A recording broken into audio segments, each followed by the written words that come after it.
There we go, finally.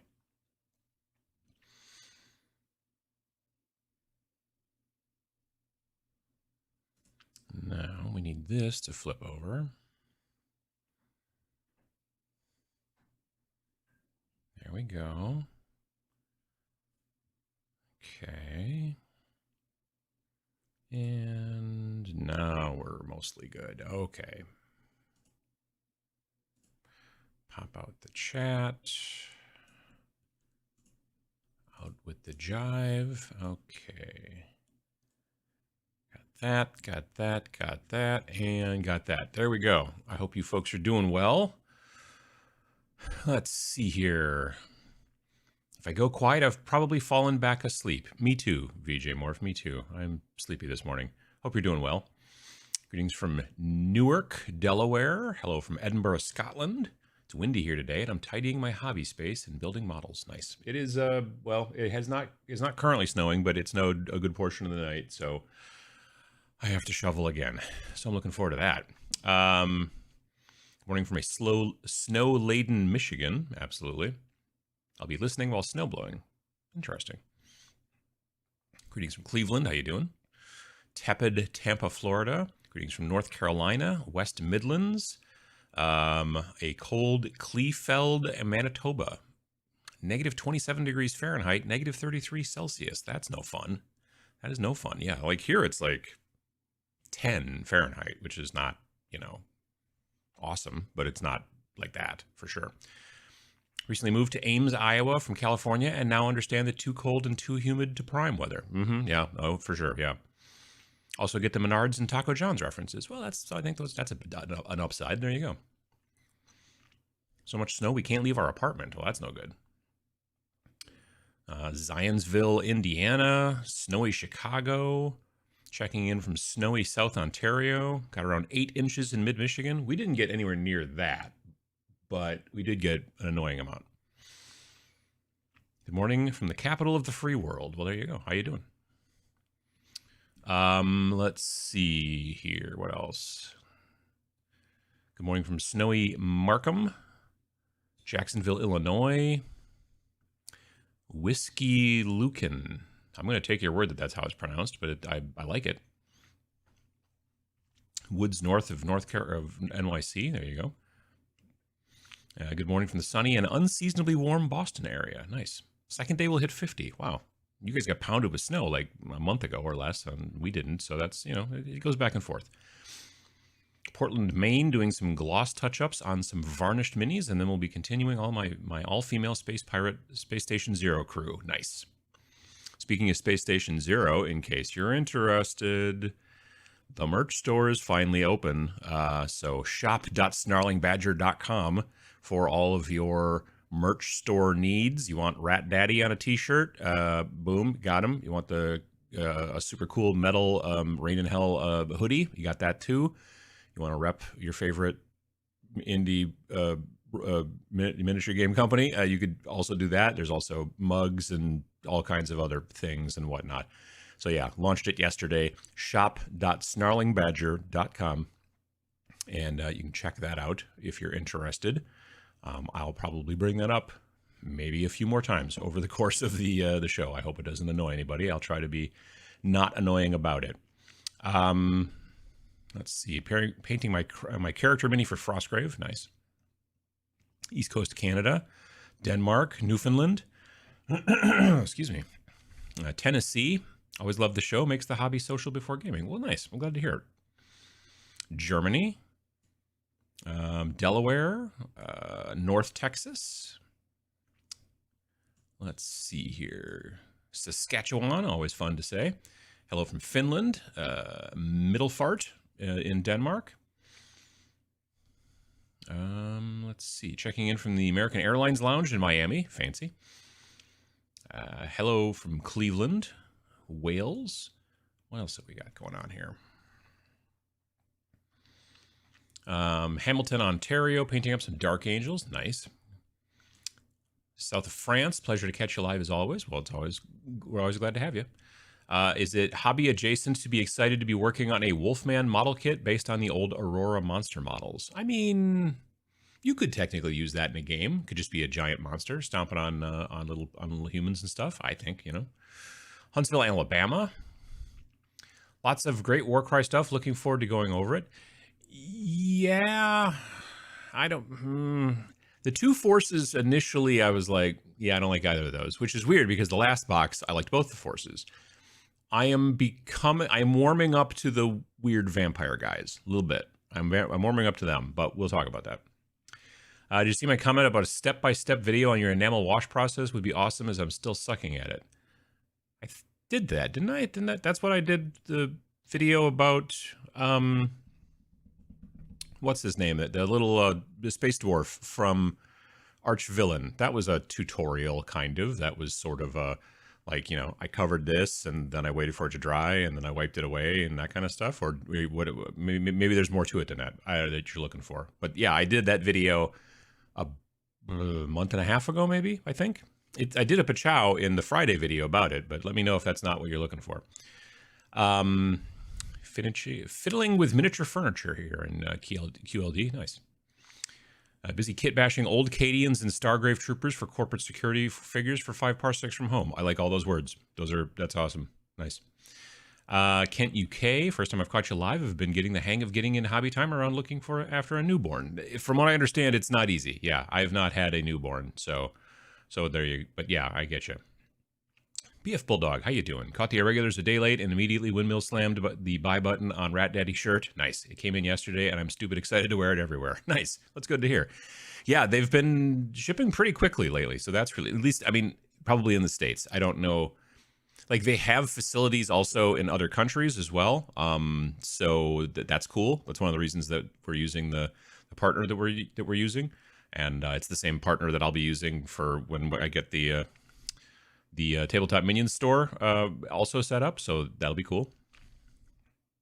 Does anyone else think that Tamaya Clear smells like strawberry candy? I don't know. I don't think I've ever used it. Good morning from overcast Orange County, California, working on assembling some Briggs for Black Seas. Can you recommend a good glue for placing resin models on bases? I generally use CA glue for pretty much everything, like normal super glue, like cyanoacrylate glue. The only time I ever use plastic cement is if I'm building a plastic kit for terrain.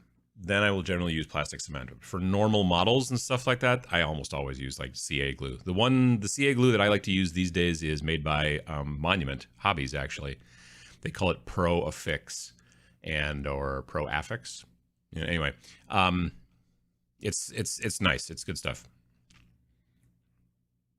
Checking in from Iowa, tired from shoveling snow. Yeah, I understand that. I don't know if I'm going to shovel later or if I'm going to snowblow. It's a good question. The batteries are charged for the snowblower, so I could definitely do that. Morning from NYC, poking around with some Mordheim minis and sipping some coffee. Nice. That's a good morning, I think. Hello from Quebec City. Hey, Uncle Adam. Hello from Erskine, Scotland. Still working on Kings of War multi-basing. Nice. Is the snarling badger dangerous? I mean, actual North American badgers they ain't nothing to mess with. I would. They're not great. Like, you know, but yeah, they are definitely they're surly for sure. Yeah, that's hence the snarling part. Good afternoon from rainy Norway. There you go. Oh, everything moved.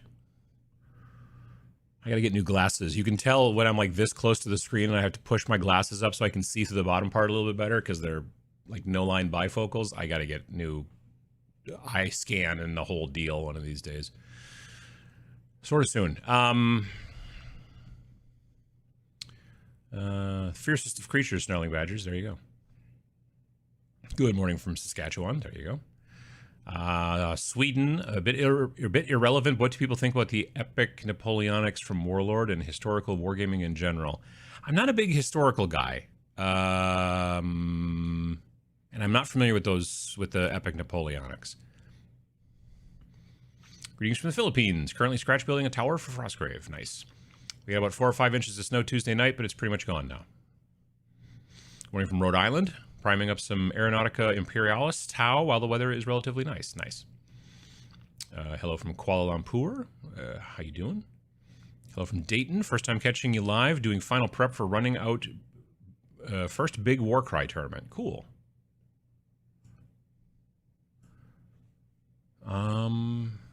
Phoenix, Arizona. Henderson, Nevada. Unfortunately, missing LVO this year. Yeah, there's parts of me that miss it, and there's parts of me that don't. I don't know that, like, I've never been to the Rio, which is where it's held these days. 2022 and 2023, they've held it now at the Rio. They used to hold it at the Bally back when I used to go. I was there, I think 2018, 2019, 2020, just before the pandemic started. And I liked the ballet just fine. It's kind of old and janky, but it's like in a decent location. There's a lot of stuff around it. There's also the Paris that's attached to it. From folks that I know that go to Vegas a lot or whatever, when I told them this was moving to the Rio, they were like, that's like, there's nothing near the Rio. So it's real hard to like, oh, and we're going to walk to a restaurant that's nearby. You're going to have to like, you know, either do a heck of a walk in some sort of sketchy areas, or you're going to Uber or something like that. And it's a whole thing. So that part I'm not missing. But, and I was texting Ninjan about this because he and Scott Miniac are there teaching classes and stuff this year. It's our first time, I think, being at LVO. And I was just chatting with him a little bit about it. And the one thing I do miss is going and shooting street photography in Las Vegas, because it's an amazing backdrop for that kind of thing. So I do kind of miss, like, and it's weird to say, oh, I miss LVO because I would like leave LVO and go take pictures elsewhere. Like that's not, you know, but in going in the past, you know, and seeing people and stuff like that, I do miss that, but it's mainly a big tournament. So that part I don't really miss because I don't really play in the tournaments. So, and from what I understand, it's also getting crazy expensive there now too. So I don't miss that either. Let's see here. Hello from depressing rural central Poland. Mazozi? I don't think I got that right at all. Glad to see you streaming, dealing with my STD, Slaves to Darkness, as you speak. Gotcha. Germany, Italy, Orlando. Let's see here. South Wales, Seattle, Sweden. So the Star Wars Shatterpoint starter is $165. That is true. I watched a Twitch stream from Atomic Mass Games where they did an unboxing and kind of talked about the stuff in the box, and that's, I think, where they finally revealed the price, and they said it was $175. Evidently, a couple days previously, they had revealed that all the models are 40 millimeter, so there's that. It seems like it comes with a decent amount of terrain, so I mean, I guess there's that. There's like, I swear to God, he said 16 models in the box. Like it's 2 groups of 4? No, that would not make sense. It's 2 groups of 4. That's what it is. It's like 4 and 4, which makes 8, and 4 and 4, which makes 8. And then boom, you got 16 models. And also some terrain, and of course, all of the widgets and rulers and tokens and all that jazz that type of game is super into. Custom dice. Yeah, I don't see myself getting into it, honestly. First of all, okay, number one, it's prequel stuff, which, it's not my favorite. You know, I kind of like the normal, you know, rebel troops, stormtroopers, Darth Vader, Luke Skywalker, like that era to some degree. Like that's what my only Painted Legion army is predominantly based off of. And even in Legion, I never got into the droids and the clone trooper stuff. So they're starting there, which is not my interest. The models are too big, in my opinion. They're just, and now like terrain's not going to make any sense because terrain's going to be weird. So you're going to have to buy their terrain to some degree. At least with Marvel, it made sense because there's a model railroad scale that you could use those buildings. You go to the model railroad shop, buy buildings, I think it's an O scale, and they would work perfectly with 40 millimeter, miniatures. And with a game like, the Marvel Crisis Protocol Rainbow Lunchbox thing, having superheroes hanging out by normal modern buildings totally makes sense. Having clone troopers and General Grievous or whatever like hang out by like a Taco Bell, it's funny, but doesn't make a lot of sense, right? So you're not going to be able to go to the train shop, I don't think, and get O-scale Star Wars buildings. So that's kind of a limitation there too. And so, yeah, I don't know. As it is, I'm already not playing Marvel Crisis Protocol, so not playing Shatterpoint also seems like it's going to be a thing, which is a bummer because I would love a Star Wars, like, real skirmish game. But I don't know, yeah. I was hoping they were going to do something with the Legion models, but they were like, no, let's make something completely different, which I guess it doesn't surprise me. I was going to say it makes sense. I don't think it makes sense, but it doesn't surprise me. Work travel finds me in a Hilton in Indianapolis. Well, that's pretty cool. I may have... Is it downtown? Because if it is, I may have stayed at that Hilton at some point for Gen Con. Could have missed it. Also, I'm old and thick, so I'll go back and have a look at it. Well, that's I'm not, I'm not saying that. I'm just saying. But yeah, I did do a model, or it's Space Dwarves. The thumbnail had like 2 versions of the Space Dwarf, like one and then another. And then you could see the kind of the difference, although I might have pixelated the second Space Dwarf. Maybe I didn't. I don't remember. I know there was 2 Space Dwarves on there, though.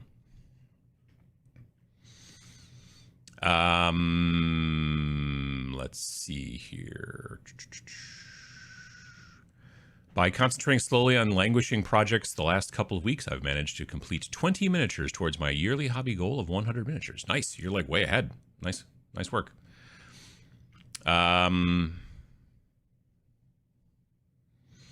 New Seraphon models are so exciting. I mean, it's good to see that the new stuff. Like, I agree with that. Yeah. Greetings from California. Sorting through my childhood Lego collection this morning. Nice. Going to pass it along to my niece. Well, that's very nice. 52 miniatures. How you doing? I apologize. I have to sneeze. That was what I was apologizing for. Let's see here.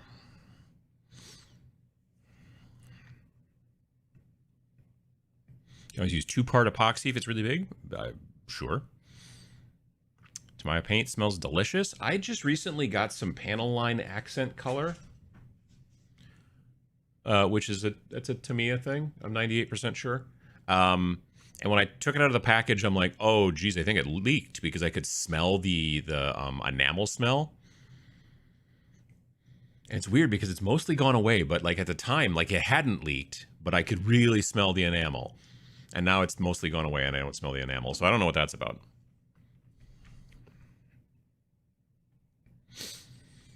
Let's see here. Good morning from Arizona. Getting ready for a 12-hour hospital shift. Well, good luck, Hobby time with a newborn is incredibly difficult. My recommendation is to wait a year and then work out a day where mommy can give you a few hours of uninterrupted hobby time. I have been told that sometimes if you get one of those slings, if the baby falls asleep like here, right, and then you can kind of work around the baby. The problem is you don't want to get paint on the baby, so you have to be a little bit careful from what I understand.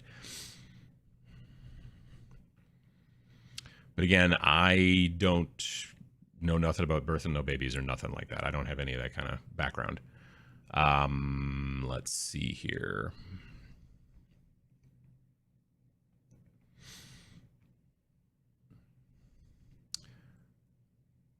Well, the company ain't called Cuddly Badger, is it? Well, I mean, there's true.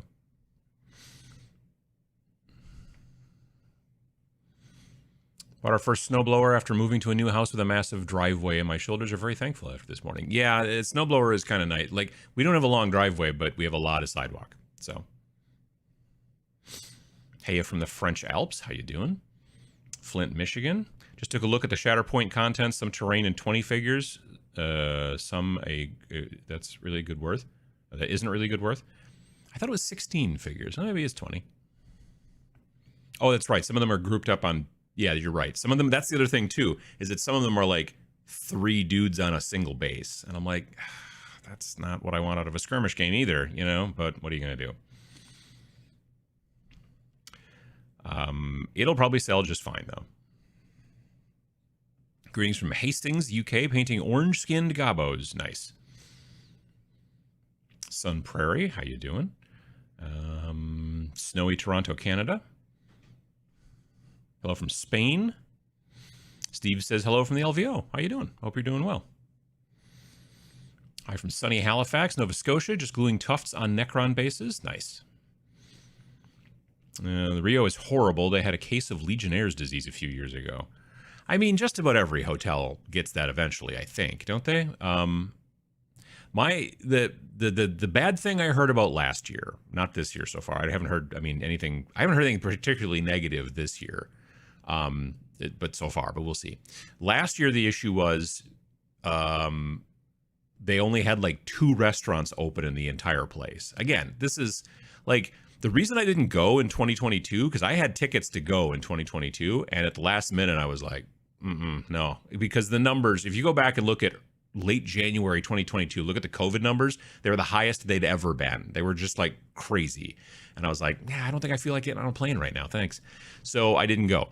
But I watched some videos from people who did, and they were like, yeah, there were two restaurants open in the entire hotel. So like during the big tournaments, because this person was a tournament player, you had like an hour to get lunch, and you couldn't because there was a line of 50 people at every restaurant, and there was nothing to eat around there. So you couldn't like walk out the building and go to a restaurant next door. So people were having to call in Uber Eats and all kinds of junk like that and whatever. And so now I'm assuming this year they've got more stuff open and everything like that because the numbers are better. But nonetheless, yeah, we'll have to see. It'll be interesting to see what the reports are coming out of LVO. Greens from a very snowy Madison, Wisconsin. I think you guys got a lot more than we did. Not sure I can get to Adepticon this year, but hoping to go to TMX. I should have a TMX button here, but I don't. I mean, I have one from several years ago, but I should have updated it. Yes. Also, besides the fact that the merch store has launched, just FYI, in case you're wondering, and this is the merch store for Snarling Badger Games. This is me and Vince. This is our thing. Shop.snarlingbadger.com. That was launched yesterday, but then also the actual date for Tabletop Minions Expo 2023 has been launched, and that is June 3rd and 4th, 2023.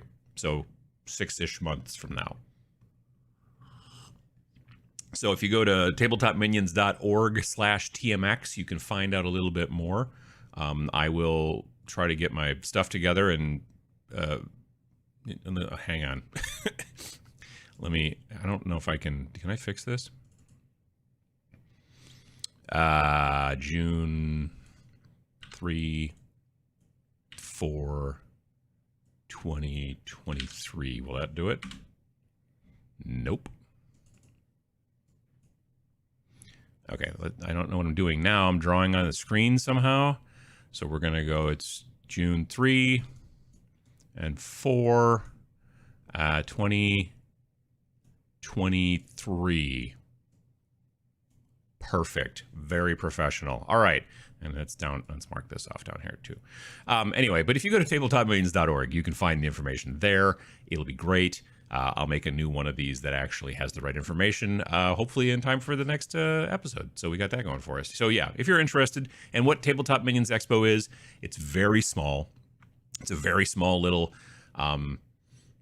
gaming convention for tabletop stuff. It's just all demos. There's no tournaments. There's no contests. I mean, there's door prizes, so you might win something that way. But it is all about coming and playing games. You know, people run games and are giving demos of games. Maybe it's games you've heard of. Maybe it's games that they're working on. Maybe it's like indie stuff. Maybe it's like GW stuff. There's been all kinds of different things there in the past.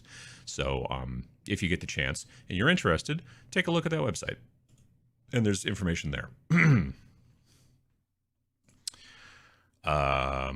Would you consider trying Middle-earth strategy battle system? I'm interested in battle companies. I own the books, and I own some models, and I have built some Uruk-hai scouts. That's about as far as I've gotten so far.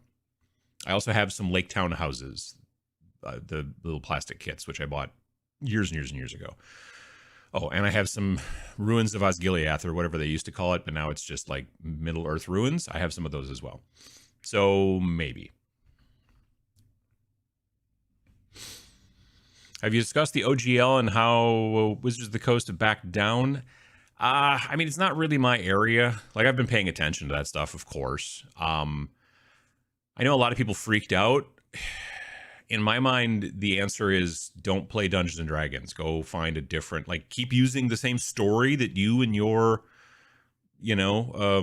group, your play group are doing. Like, you have a crew, and they are doing X and walking through Y to go try to discover Z, whatever, fight the dragon, whatever you don't need Dungeons and Dragons to run that. You can use so many other game systems to make that same story happen, and then you don't have to worry about them messing with you. I know that they've now said, oh, we're backing down and all this kind of stuff, but I'm sure they'll come up with some other dumb idea in the future. So yeah, just don't play that game anymore. Just find a different rule system from a small indie company that, won't do that kind of stuff. That's my answer, but I know a lot of people like to make a lot of hay about it.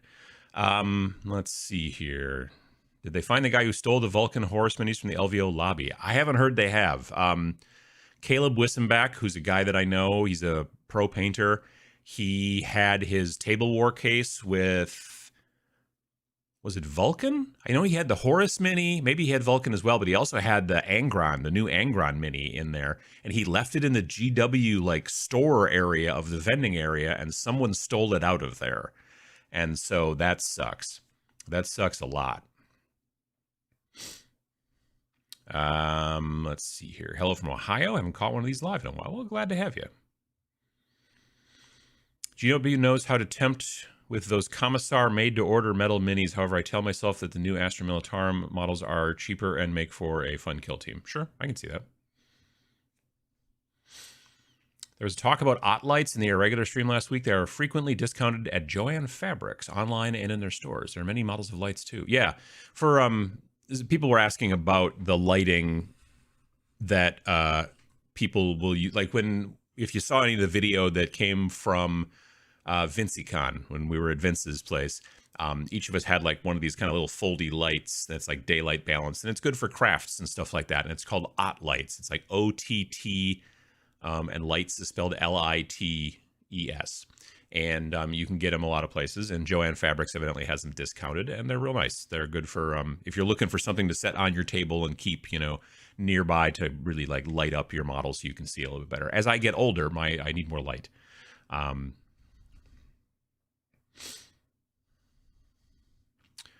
Let's see here. I don't know, maybe Luke and company visit Space Station Zero? I mean, certainly. Or you have terrain 3D printed, but who has a 3D printer handy? I mean, some people do, sure. Shatterpoint is scaled up Legion. The Obi-Wan is the same sculpt, just larger. I thought everybody had a real wide stance. And all the pictures I've seen, they're like the same type of model, but everyone's got their legs real spread apart for reasons. I don't know what that's all about. I think that would make you slightly less balanced. But I'm not a Jedi. Who's to say? Accent color does not smell delicious. Well, yeah, I suppose not all of them. I swear that old like Delvin Mud and stuff like that used to have like a fruity bouquet to the smell, and I always thought it was because they were just buying like big bottles of like Future floor polish or something like that, which also probably had a nice smell to it, since you were cleaning your kitchen with it or whatever. And I always thought, is that why it smells like that? And I we'll see.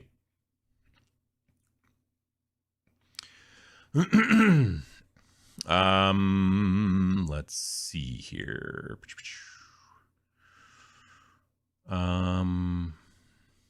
Good morning from Northeast Connecticut. We'll be formulating a plan to work on my pile of shame later today. Nice.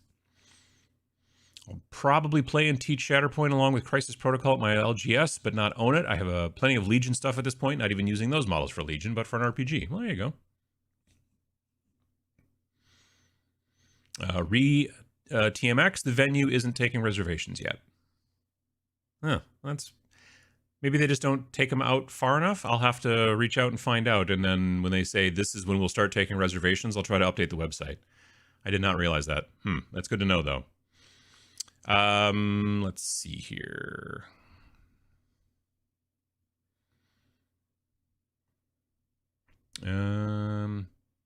Is there a badge cap? Like a snarling badger, like the badger logo? No, I should have made one, I suppose. It's not that hard. I can add one probably.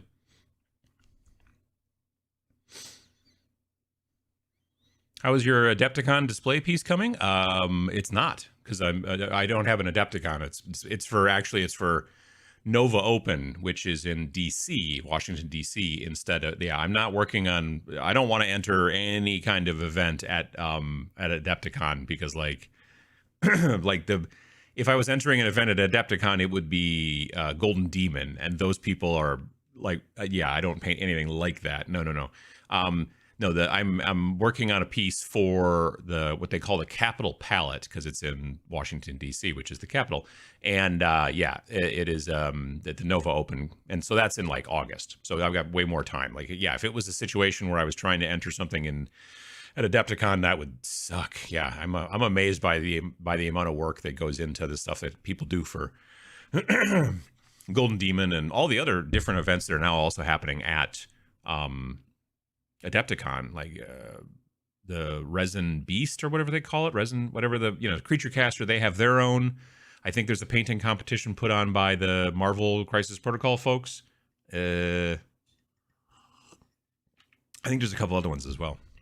I think that Privateer Press moved their Grandmaster competition to Adepticon instead of doing it at Gen Con like they used to.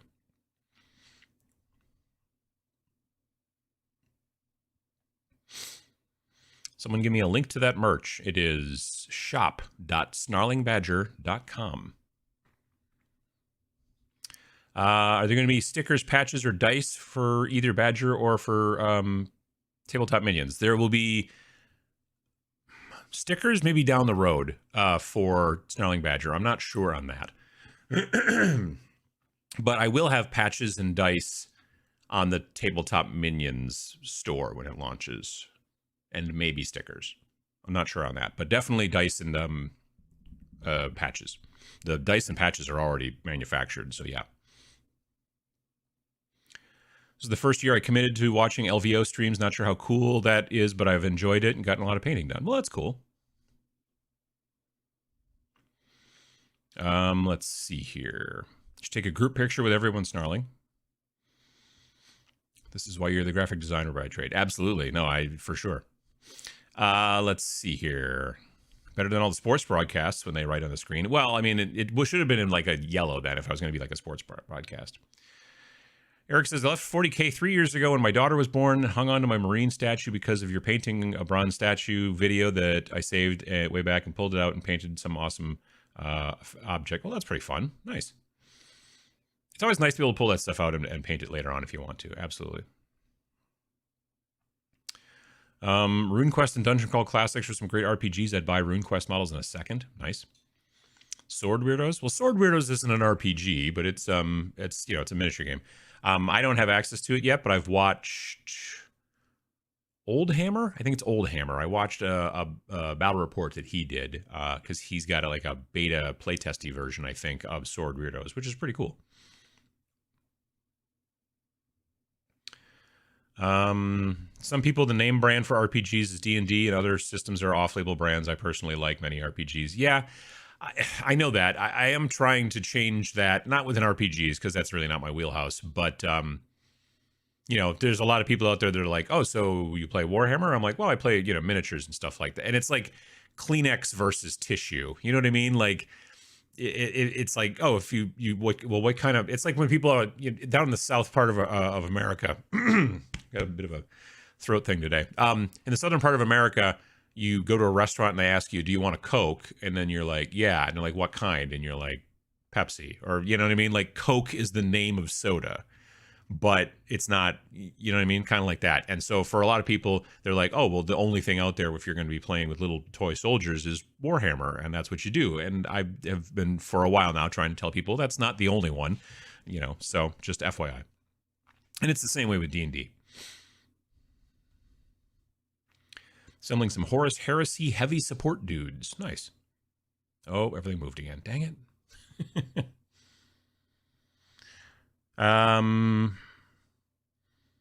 Hot lights, get the bulbs. The lamps aren't that special. I mean, would they fit? I don't know enough about them. Nowadays they're all, I think, LED, aren't they? Which is probably a lot better. Plotting on opening a game shop, disc golf pro shop in my hometown. Figuring out the funding to get all the stock and to cover the building is making my brain hurt. Yeah, starting a store is hard. Yeah, for sure.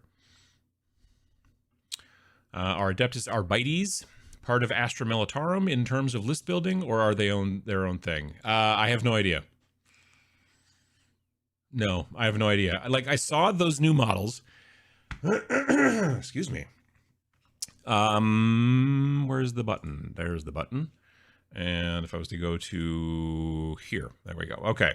So, okay, strike form Augustus? No, what? I don't care. Wrath of the Soulforge King. There's some sort of interesting models in there. In Seraphon, those guys are cool. Bloodhunt, Cerebus. Here we go. Soul Shackle. That's a name. All right. I don't know. Like, they give me. Someone mentioned, I think, on my Twitch stream on Friday, that the helmets look like they stole them from the. Is it the novitiates? One of the Sisters of Battle units has helmets that look just kind of like these guys. God, would you want to have to go to work and wear that thing on your head all the time? Good Lord. Anyway, it's weird too. I'm assuming they must have changed the fluff. These guys just basically used to be space cops, and not even space cops. Like they were cops like on the planet. Like you would worry about these guys if you were in Necromunda because they were going to come and bust up your whatever you're doing in Necromunda. And now they're on a Space Hulk, which the Space Hulk lore was always like the only people who can go to Space Hulks as far as the Imperium are concerned are, Terminator Marines, because it's a mess. It's not good. There's no bathrooms up there. There's no air up there very frequently. There's no gravity. You know what I mean? But these guys, space cops, who, in many situations you can tell, like, that's just like this part here is just leather. You know what I mean? Like, how did this guy get onto a Space Hulk and then just be like, oh, well, we're going to go. Allegedly, they're chasing a suspect up there. I'm like, I don't buy it. Anyway, they're kind of cool models. Sort of. Like, I would use them for other stuff and probably swap their heads and some other, and grind off a lot of the, but they're kind of cool models. Like this guy's got his helmet up. He's going to get shot right in the face. What are you doing? They have a little bit of a Judge Dredd vibe too, by the way. And I think that's because of the big gold, eagly shoulder pad thing. But I think that, like, this guy here, who's got like the weird little tiny gun, and he's looking at the sensor, and he's got the 3 like lenses and stuff like that, and he's not wearing a hat. I don't know. That guy's cool. I like that guy a lot. This guy, he's okay. I mean, everyone likes the dog. The dog is awesome, obviously. But anyway, yeah, these are interesting to me. Kind of. Again, not gonna play Kill Team with them. This stuff, these are old models with a new sprue added, which, that's what they've been doing with most of them. Like when they start off the new, what do you call it? When they start off the new season, right? Which was the Into the Dark season, I believe, right? That first box, both sides were new. But then every box after that until the start of the next season is one new box, or one new force, one old force with an added sprue. It's what they've been doing for quite some time. It's, that's fine. It's a Kill Team thing. I've never had any interest in Dark Eldar, so I don't know.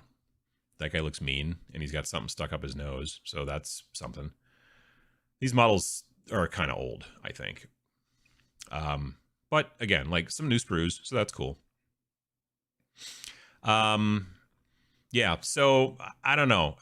I have no idea if they're going to tie these into 40K, or how they'll tie them into 40K, or why they would tie them into 40K, or whatever. I mean, that stuff I don't know a ton about. So that's that. I don't know.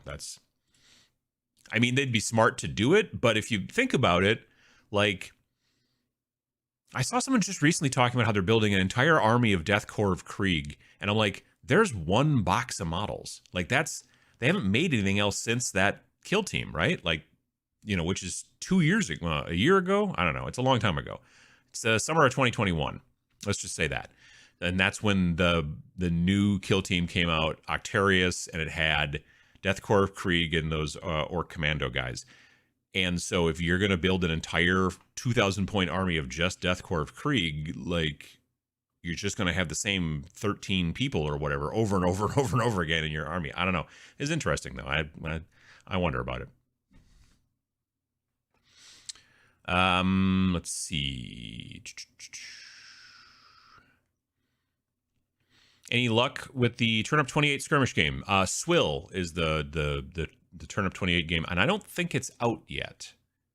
I should double check, but I know that Max is working on it.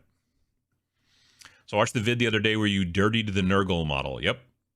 Was that dirtied with just Agrax Earthshade? Would it work the same with something like Army Painter Quickshade?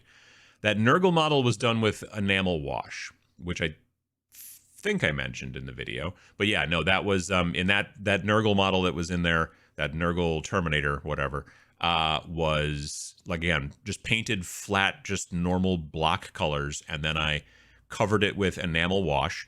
And then I waited about 5 minutes or so. And I used my airbrush in that situation, but you could also put it on with a regular brush. You just have to wait a little bit longer for it to dry because it goes on a bit thicker when you do it with a regular, normal brush.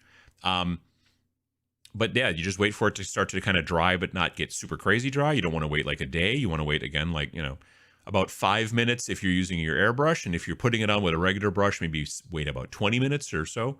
And then you just start taking a piece of like t-shirt material, like old scraps of t-shirt. Do not use paper towel or toilet paper or Kleenex or anything like that, because it will stick to the model and rip, and then you'll have junk stuck all over your model. So I like t-shirt material the best because it's kind of soft, and it's got lots of little, it's because it's a knit, it's got lots of little stuff in it, and it can, I don't know, it gets in the crevices a little better. But anyway, you use it basically to wipe stuff away, and then you touch things up with maybe some Q-tips and a little bit of mineral spirits or white spirits or whatever. And if you want to get real fancy, you get in there with an old brush and try to really clean parts up. But it is like a reductive process. You put the stuff on there and then clean it up, as opposed to what you do with normal acrylic washes, let's say like Agrax Earthshade, where you put it on in the areas you want it to stay and you don't put it on the areas where you don't. Or if you got it in the areas where you don't want it to stay, you just clean off your brush real quick and then just sort of kind of wipe it away. You know what I mean? But you're doing it all very quickly. The enamel washes is more of a put it on, wait for a while, and then start getting rid of it. It's kind of the same with oil washes as well. I have a bottle of whatever they changed the name of Future Floor Polish to. It does not smell good. Oh, that's a bummer. You'd think they would want that. Seen a wave of anger at the new Rogel Dorn tank as it is missing a portion of the bottom. Easily solved with about $2 of plastic styrene. Yeah, I've seen a lot of people complaining about how there's a hole in the bottom, and I'm like, do you turn that tank upside down a lot? I'm like, or again, just put a piece of plastic underneath there. I don't know. Or don't buy it. There's an answer. You know what I mean? I don't know. There's a lot of models out there in the world that I don't like, and it turns out I don't buy them. Picked up the miniatures hobby quite a short time ago. Please tell my skills will grow eventually, or something reassuring like that. Yeah, I mean, that's the trick, is the more you do it, the better you get at it. If you don't practice it, or just even, I'm not even saying practice. Like, I don't really ever practice. I don't ever sit down and go, I'm going to learn how to paint shoulder pads and then carefully and thoughtfully paint, 50 shoulder pads or something like that. It's not, but just as you do it over time, you do get generally better, and you get better to a point. I made a video about this a long time ago where I got better and better and better to a point, and then I stopped getting better. And that was because I wasn't pushing myself. But then again, I didn't need to push myself because I wasn't trying to win any awards. But what happened after that, after I got to that plateau, is I started getting faster, which is also beneficial. You know what I mean? There's definitely something to be said about, like, it used to be like looking at like a squad of 5 or 10 models. I'm like, oh, this is going to take me forever. And now I look at that stuff and I'm like, yeah, that's not going to take me that long. And it's because I know I can do it pretty quickly. And some of it is, and it's not just like moving the brush quicker. It's not. It's understanding the techniques and knowing the ways that you can kind of cut corners and stuff like that, but make something still look good and whatnot. So it just takes experience. It takes time. When you start out, everybody starts out looking like not very good. You know, it's just the way it works.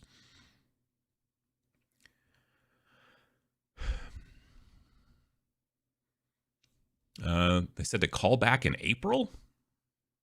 Okay, well, I'll have to send an email to my contact there to find out why we have to wait until April. That's kind of dumb. Anyway, I'm watching while on my bicycle turbo trainer. Ooh, that's pretty cool. Keep going.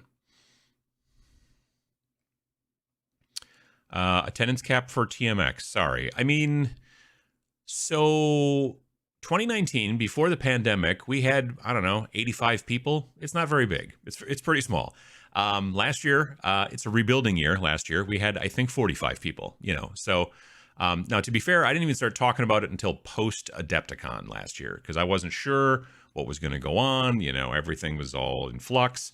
So this year I'm talking about it obviously a bit earlier, which is good. So hopefully we'll have, I don't know, it'd be great to have 100 people show up. That'd be pretty cool. You know, if 6,000 people showed up, we would be screwed, just proper screwed, because there would be no possible way to make it. It's not a particularly big place, and I don't think it's going to happen. So it's fine. I've had people be like, oh, so you're going to kind of grow it and eventually get as big as Adepticon? And I'm like, God, I hope not. I mean, no, I don't want that at all. No, I want this to be kind of small. So, you know, we'll see how it works out. But I don't think that, like, there's not going to be like well, first of all, there's no like day, like, you know, special day where you sign up and then you have to get badges and all that stuff and stuff sells out. And it's like, we don't have any of that jazz. Yeah. It's, you know, you show up and it's a good time.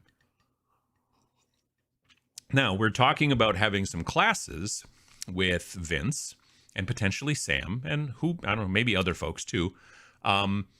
Those we might have to figure out how to pre-sell just because there might only be a certain number of tables or chairs or for classes. You know, we might have the classes like next door. Like the whole area is down in the basement of this building called the Grunhagen Conference Center in the University of Wisconsin-Oshkosh.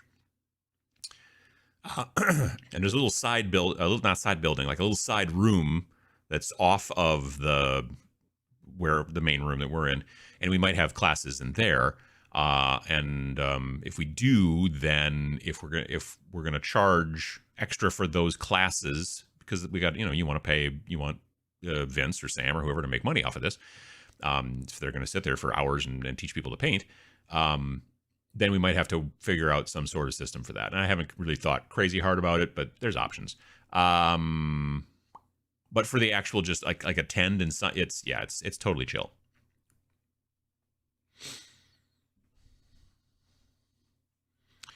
Let's see here.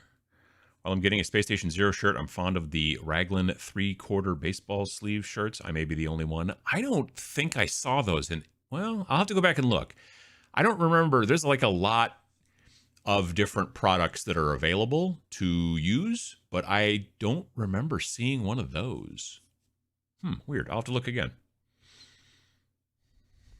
Mesh back caps. I think the only caps that I got set up, well, so there are no caps yet, now that I come to think of it. I have designed 2 caps, but they are currently not yet for sale because... I just thought of that. Because they have to be embroidered, and so they have to come back and say, okay, we can embroider this, or no, we can't. And I haven't heard back yet. So hopefully soon. And then I will turn on caps, and I'll try to remember to also make a Snarling Badger one. I didn't think people would be interested in that, but there you go. And I don't know about meshback. I think there's meshback available, but I think the ones we've got are just the, what do you call them, snapback? I don't know. They're cotton twill. I think that's right.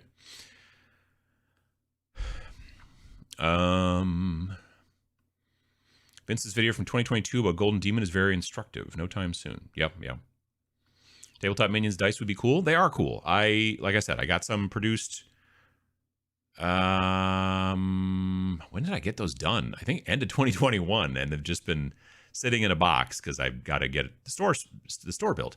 But they are they're red transparent and like a dark smoke transparent, 2 different sets. So, well, what my plan is to sell them so you get 5 red ones and 5 black ones in a little baggie. And they're not black. They're, like I said, they're transparent smoke, transparent red, and they're in a baggie. And then that way you get the red and the black, which is, you know, the logo, wherever it is over there. So So there you go. Put the Pachow pin in the shop. That wouldn't be a bad idea. Stickers, gotcha. Yeah. Oh, everything moved. Dang it. Genuine Vision, how you doing? Just saw you as I was scrolling backwards here. I'm way behind. All right, let's see here. Have you tried Rune? I keep seeing it on my Twitter feed. Is it a video game? I used to play a video game in the late 90s, early 2000s called Rune, where you were a Viking and you hit people with a big axe. But if that's not it, then I don't know what it is.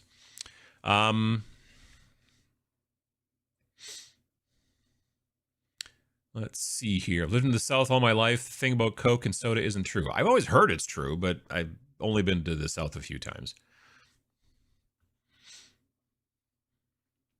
Tried kill sample process, and I must say it's an easier way to play cyberpunk-style games. Yeah, I'm really looking forward to it. I built a list of five models for kill sample process, using their system of like doing a lot of random rolling and all that kind of fun stuff and whatever. So I was gonna start kit bashing my main 5 folks, and then the models that I was looking for I couldn't find. So then I ended up doing a bunch of cleaning, which is probably, certainly needed, but also I still didn't find those damn models yet, so which is kind of a bummer. But I did start working on like the first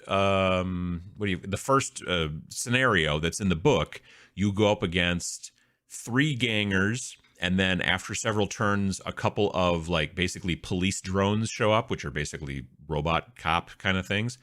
Now I already have some robot cops that I bought off of eBay. No, Etsy, 3D printed Etsy ones that are already painted, ready to go. So I'm going to use those for that.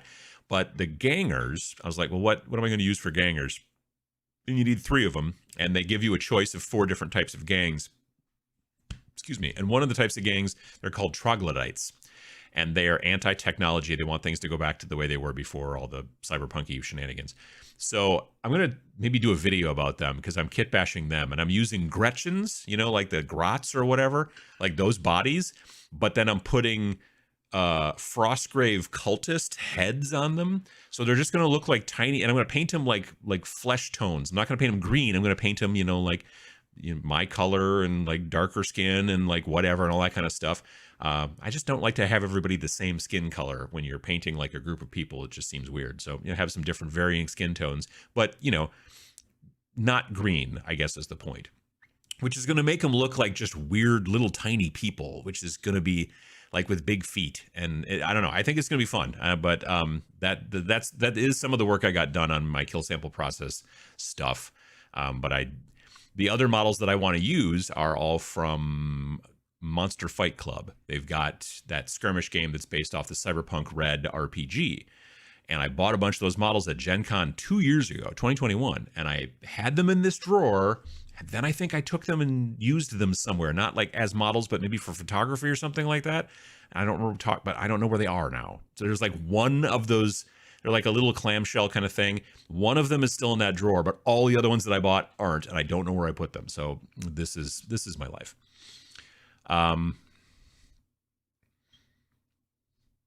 college, we were playing Werewolf the Apocalypse. A fellow student came by and asked what we were playing. I interrupted my friend and said, it's like Dungeons and Dragons. I mean, sure, you do that when you're trying to explain stuff to normies, because they've heard of Dungeons and Dragons. If you were like, oh, well, we like to play Werewolf the Apocalypse. It's, it's this and that, and you use D10s and all that. You're just going to like right up. But if you just go like, it's like Dungeons and Dragons, but with werewolves, and they'd be like, cool, I'm going to go over here. And that's fine. That makes sense. It just saves time. I get it.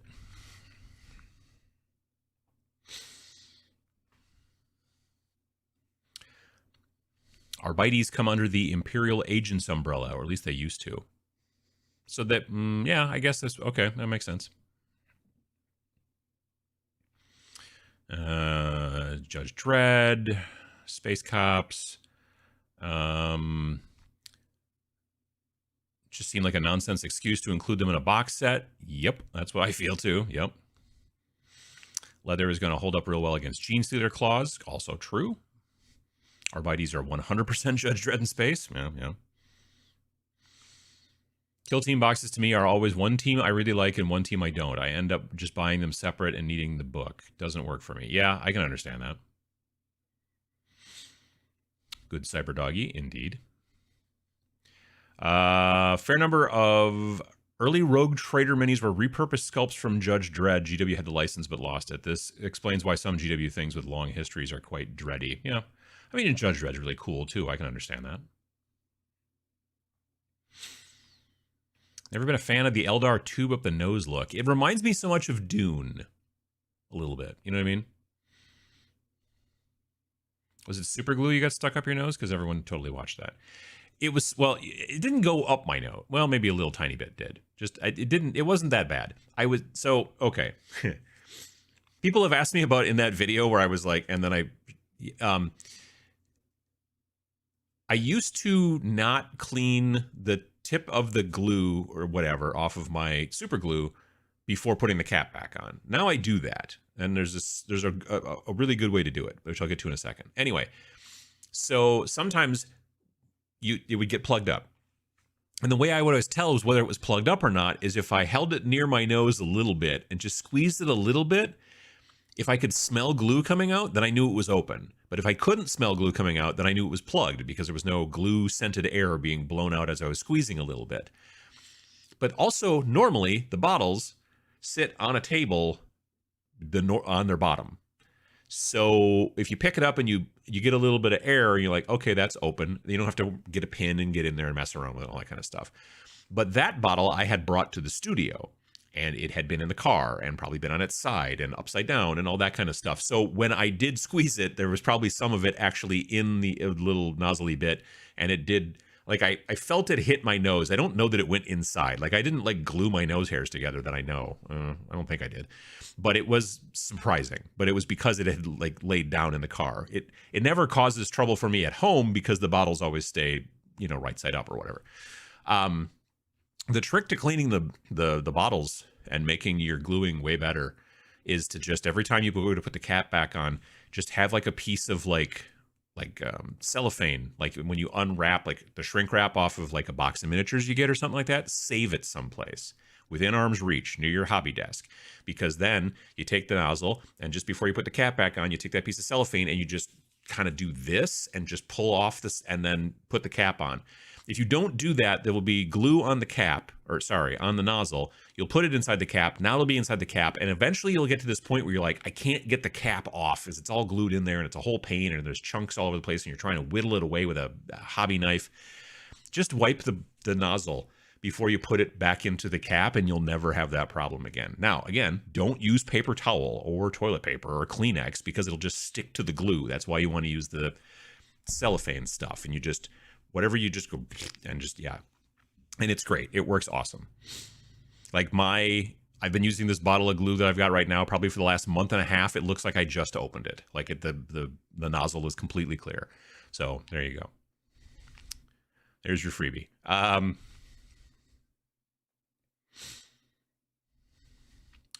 If you have a 3D printer, there's no shortage of deathcore. Sure. They used to have rules for arbites. Is it arbite? I like to say arbooties. I know it's not right. In the original Necromunda, but they basically made a new faction to replace them in the current rules. Yeah, the Palatine, whatever guys. Yep.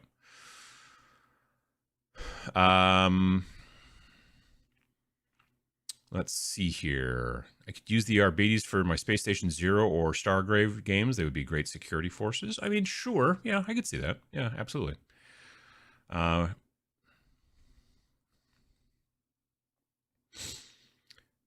There's a phase that's come of age, Dirty the Nurgle. Whoa, there you go. Logan's Run was filmed in the Metroplex.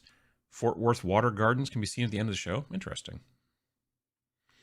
Popular technique with historical modelers for years. Great for heavily weathering tanks and vehicles and even aircraft and ships. Sure.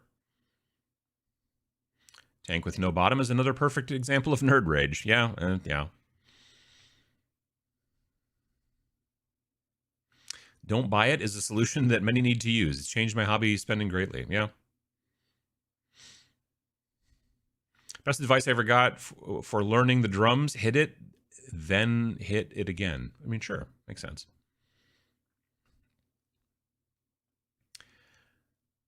Best use of no-bottom Rogel Dorn tank is to store your magnetized weapon options inside. Like if they had done that on purpose, like if they had like little magnet holes on the underside where you're like, oh, you can take this sponson off, and then you can keep it under there. People will be like, that was the smartest idea you ever had. But since they didn't do that and they just left a hole, people are angry. I would use it to store my pocket ramen. Ooh, that's not a bad place. Sure. As much as I love Warhammer, I'm helping to push other minis and systems at my LGS between Gaslands, Rumble Slam, Conquest, and Turnip 28. This next year is going to be interesting. Nice. I think that's you're doing good work. I think, yeah. I think that it's just like we see this obviously with everything that happened with the 40 or the Wizards of the Coast D&D OGL thing, right? They were like, hey, we're going to make a bunch of changes to your thing and stuff because we're a big giant corporation and we don't know what the heck we're doing, like every other big giant corporation generally within the gaming. And people got angry about it and it was a whole thing. But when, you know, smaller indie companies don't do that because they're generally in the business to some degree. Sure, they want to make money, they want to feed their family and whatever. But they also do it because they love the game. They, you know, the suits who came up with this concept at Wizards of the Coast don't love the game. You can just tell by what they were trying to do. There are people that work at a company like Wizards of the Coast who are there because they love the game, but they're not the people who are like the C-level executives who get to, you know, make the rules. I'm sure they were like, this will not go well.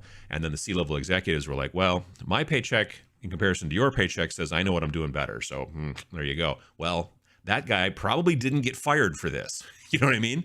But because they've lost so much money from people getting rid of their Beyond D&D or whatever, D&D Beyond, whatever, that subscription service and all that kind of stuff, so many people like said, nope, I'm not doing that anymore and got out of there. I have a suspicion they'll probably let some people go, and it'll probably be people who aren't C-level executives. It's just the way the corporations seem to work. So what have we learned from this? Don't necessarily play big corporate games if you don't want that kind of thing to happen to you, I guess. That's my personal opinion that you get for free. You never know when you're going to need ramen seasoning. Exactly. I've missed your stuff. No longer get notifications anymore. I've never trusted the notifications for YouTube. I don't know what is going on with those things. It's funny too, because I get a notification to let me know that I've gone live. I know I'm here. Every single time I get a notification that says, hey, you've gone live. And it's not even like, because I subscribe to myself, it's like literally like, hey, your video has gone live. And I'm like, yeah, I know, I'm here. That's how that works.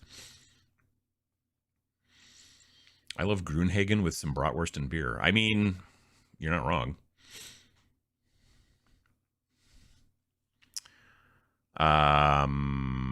How's your mom doing? Also, are you still planning to do basement tour video? Eventually, yes, on the basement tour. Mom is doing okay. She doesn't like snow. You know. Let's see here. If hitting people with a big axe isn't it, I don't know what it is. Sure. Snarling Badger D12. There's not much space on the D12 for customization. We haven't looked into it. Mike G says, we went to TMX last year and had a great demo of County Road Z. I remember that. Yep. My only regret was not having a copy of Rain and Hell to be signed. I'll be ready this year. Nice.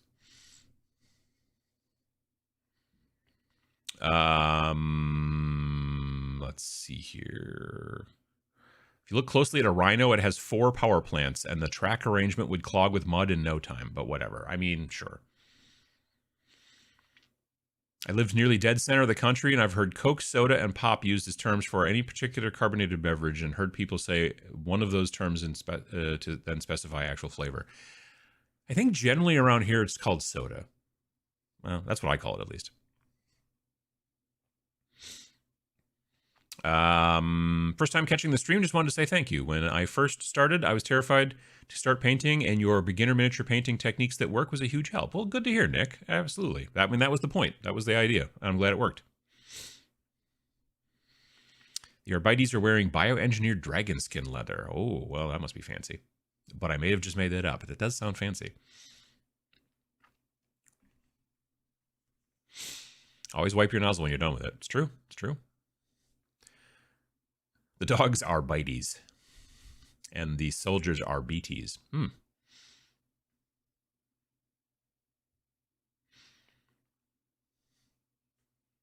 Changing the rules on a bunch of rules lawyers, very bad idea. Or the best idea? That's a good question. Indie games allow for more creativity, in my opinion, but to each their own. For sure. You know, I mean, like, I make I liken it to music for pretty frequently, where I say it's like, you know, when you get into music as a kid, when you start listening to music more and stuff like that, very frequently, like when you have your own music, as opposed to just listening to, you know, music your parents listen to, you get into very frequently pop music, popular music first. And because it's what's out there, it's what's available, it's what you see everywhere or hear everywhere, whatever. And so you get into that. And then if you get more and more and more into music, very frequently, there's still pop music that you will enjoy for sure, but very frequently you also start to get into weirder kind of indie stuff that's not necessarily the stuff that you find on top 40 radio or whatever that even is anymore. Do they still have radio? I haven't listened to actual radio in a long time. So because of that, yeah, it's the same type of thing. There are people out there who get into 40K, but they get into wargaming, and the first thing that they see is Games Workshop stuff because it's the biggest in the industry, and so they head towards that, and that's fine, you know.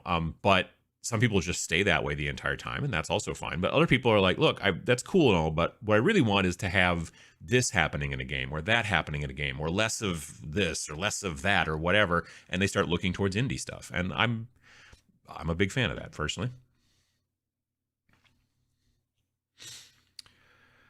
It's a sunny day, natural lighting here. Yeah, it's pretty sunny here too. It's bouncing off all the snow and all that stuff for sure. You know what they say about free advice? Yeah.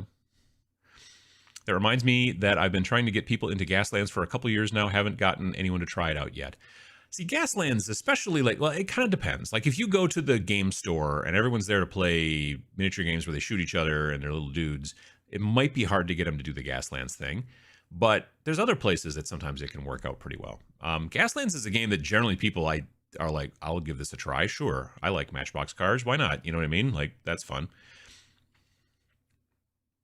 Tabletop Minions comes up initially in my notifications and then disappears. Good thing I am subscribed. Well, that is a good thing.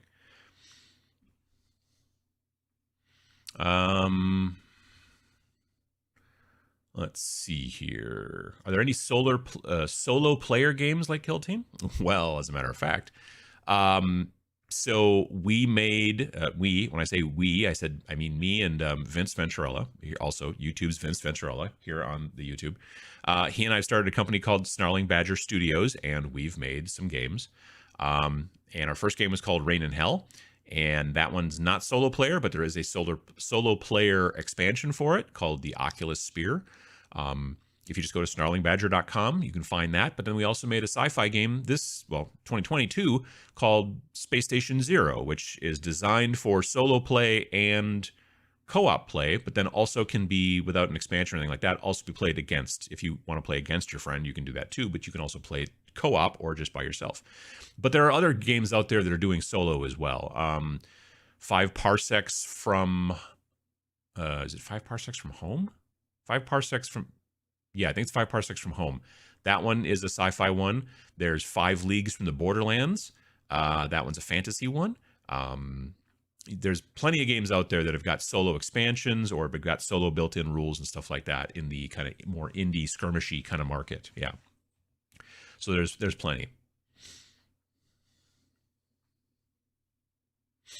Just lost the lower leg of one of my Horus Heresy Marines. Time to clean the hobby space, I guess. Well, yeah, it sounds like it. Have you considered working with North Star or any miniature sculpture for official inverted commas line of minis for Space Station Zero for new games? No, I mean, we haven't. We've had a lot of people ask us, like, well, you should make some STLs. You should make some, like, official models. It's a ton of work, like a ton of work. Like a ton, like a lot. It's really a lot. In my opinion, there's no reason to, because that's the whole concept of model agnostic gaming. Like, currently, to speak to your specific thing, North Star, they make Stargrave models, which are very modular, have, you can put heads on differently. They got alien heads, they got human heads, they got different, and now they've got also ladies as well for both the crew. So there's crew and crew 2. Crew 2 is all ladies, crew 1 is all dudes. There's also troopers, or is it mercenaries? I think it's maybe mercenaries. There's mercenaries and then mercenaries 2, same deal. I don't know if there's the third type that they haven't done the second. Anyway, or is it? I don't know. Anyway, my point is that there's lots of models out there that you can use and kit bash all kinds of different things together. You can use 40K models. Your group of warriors could easily just be Tau or Space Marines or whatever. There's nothing against that. There's lots and lots of models that you can use for the game. And us having to make another set of models because we just don't want people to be like, oh, so I have to use these models. We want people to make whatever models and use whatever models they like, whether it's stuff they've already got from other games or it's stuff that they've always wanted to pick up from another game, but they've like, well, I've never played that game, but I sure do like those models. Well, now you can use them in Space Station Zero, that kind of stuff. I think it's a good idea, I think, to take a look at things from there. Did you get a lot of snow up there Friday into Saturday morning? Not so much then, but we got a decent amount of snow last night. We got a little bit of snow on Friday into Saturday, and then more today, or last night. I find that any game, Gaslands included, are easier to hook people on if you have enough stuff for at least 2 people to sit down and play. Yeah, for sure. Absolutely. Yeah, that sound is really starting to come out, isn't it? I should close those blinds, maybe. I think Fallout has single player. Yeah, I believe there's a single player version of Fallout as well. For solo skirmish, I can't recommend Core Space by Battle Systems enough. I've heard a bunch about Core Space for sure. My brother-in-law and I plan to do demonstration games of Gaslands at local Hot Wheels shows this spring and summer. Going to be wicked. We have dozens of cars each and tables full of terrain. That will probably hit pretty well. Like to go to like a Hot Wheels convention and show them a cool game that they can do with their extra Hot Wheels that are not fancy collector versions or whatever, but they can, yeah, no, that would be very cool. I completed through part 15 of Blender Guru's beginner tutorials. I got my 3D animated donut. Nice. Thank you for the Monument Hobby mold line scraper recommendation. Using it now and it's great. Yeah, that mold line scraper is fire, as the children say. Part of the fun of miniature agnostic games is repurposing stuff for the games I found this week, Mobile Suit Skirmish, and I'm really tempted to recycle some Gundam units for it. I mean, it sounds like that's probably what it's for. You know what I mean? Like Mobile Suit anything, I'm like, that would be using Gundams, I would assume. So yeah, that makes total sense. Yeah, the reason I like the model agnostic stuff is twofold. Number one, it allows you to reuse models. You can be like, I've got these Tau guys that I like to use in, let's say, Combat Patrol from Games Workshop, or Kill Team, but I can also use them in other games as well. Insert game here. Again, Space Station Zero, 5 Parsecs, Stargrave, like lots of different games out there. Excuse me. But the other cool thing about model agnostic games is the ability to either pick up models that you've always had your eye on but never had a use for, or just kit bash and make new stuff. Like, I'm going to take this model and then put a different head on him and give him a different gun, or I'm going to give totally different legs, or like the reason that because so many specifically plastic model kits are so modular, there's a lot of things you can do just very easily. Like some people shy away from the idea of kit bashing, but honestly, sometimes it's just a head swap and painting it different. Like those guys I was talking about before, those little, they're little orc Gretchens, but I just put like different heads on them and stuff like that. And I'm going to paint them up to look more human to some degree. Like that's just right there. Boom. You're going to look at that and go, what the heck is that? And then if I was like, it's a Gretchen body with just a different head on it. And then you'd be like, oh, wow, that's like literally it. I'm like, I made no other changes. And that kind of kit bashing is actually a lot of fun and not that hard. So yeah, for sure. If I can find someone to find a 120 millimeter base skirmish game, which is a big ask. 120 millimeters is a big ask. That's true. It's true.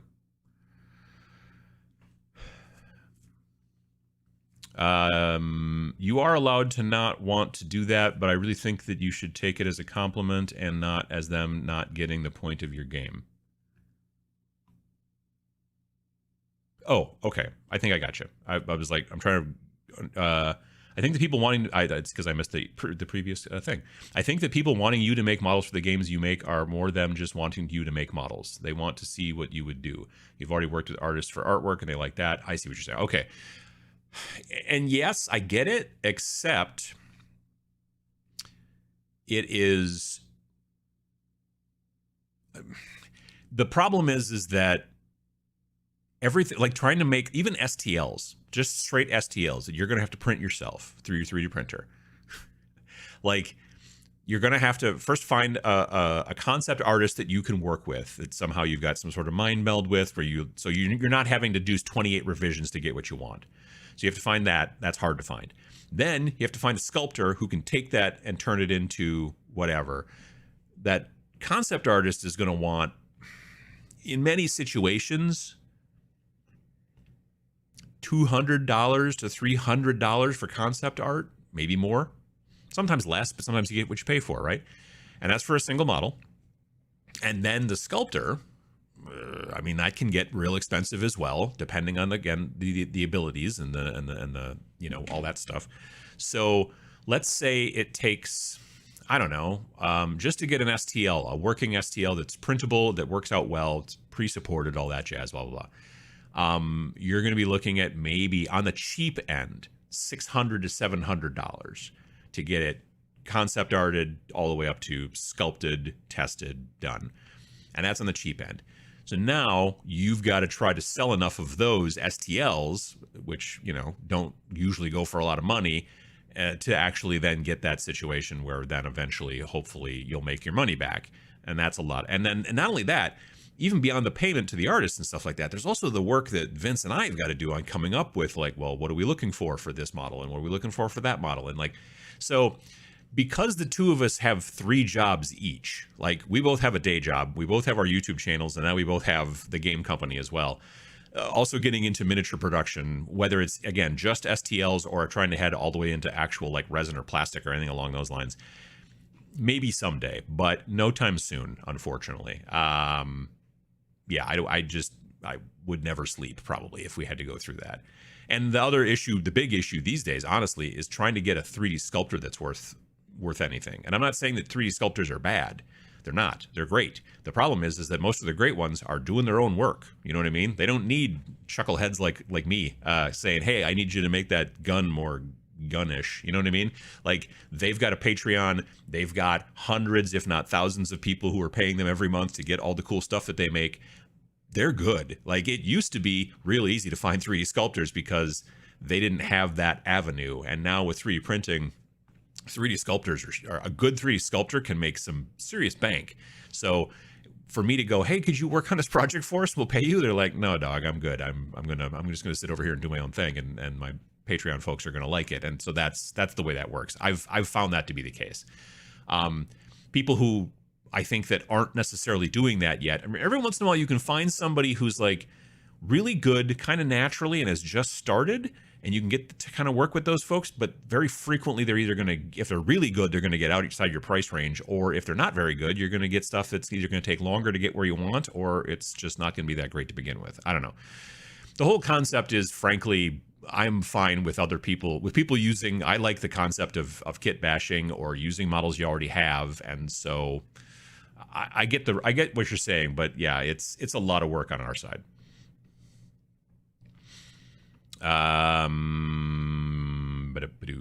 Monument Scraper. If you make it to Adepticon, check out the 28mm Mech Attack game that they use a bunch of Gundams. I'll be there. If you were saying that to somebody else, that makes sense too. But yeah, they definitely do that stuff there. North Star miniatures are fantastic as they are cross-kit bashable with ease across their various Stargrave, Frostgrave, and Oathmark lines. Yeah, they're all basically the same scale, so it's really easy to put like a cool skeleton head on a space guy, you know, and stuff like that.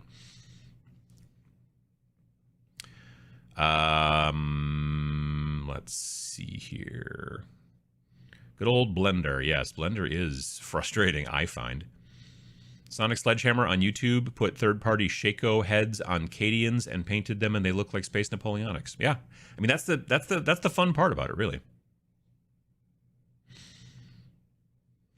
Hello from Argentina.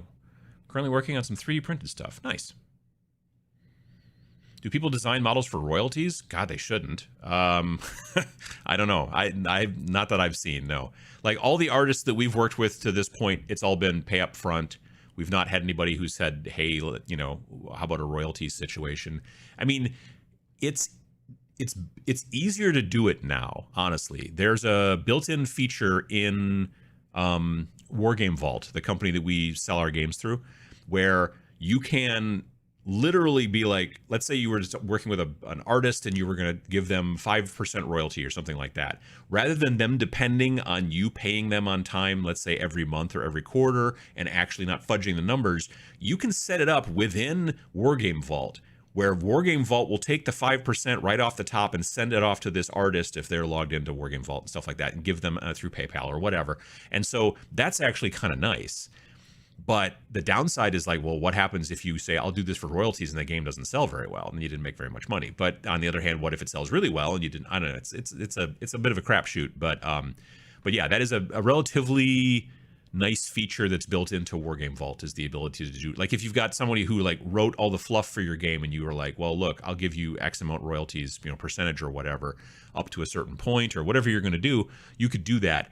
And it's all automated through the back end of Wargame Vault and, you know, Drive Through RPG and all those other websites that are attached to each other. And it's kind of a smart thing to do, so it's cool. But so far, all the artists we've worked with, we've just paid up front, and it's been just fine. As there is a demand for models, Adam, I'm sure the Minion community would support a Kickstarter. If I never have a Kickstarter, it'll be too soon. I just don't ever want to do that. It seems like a pain in the butt.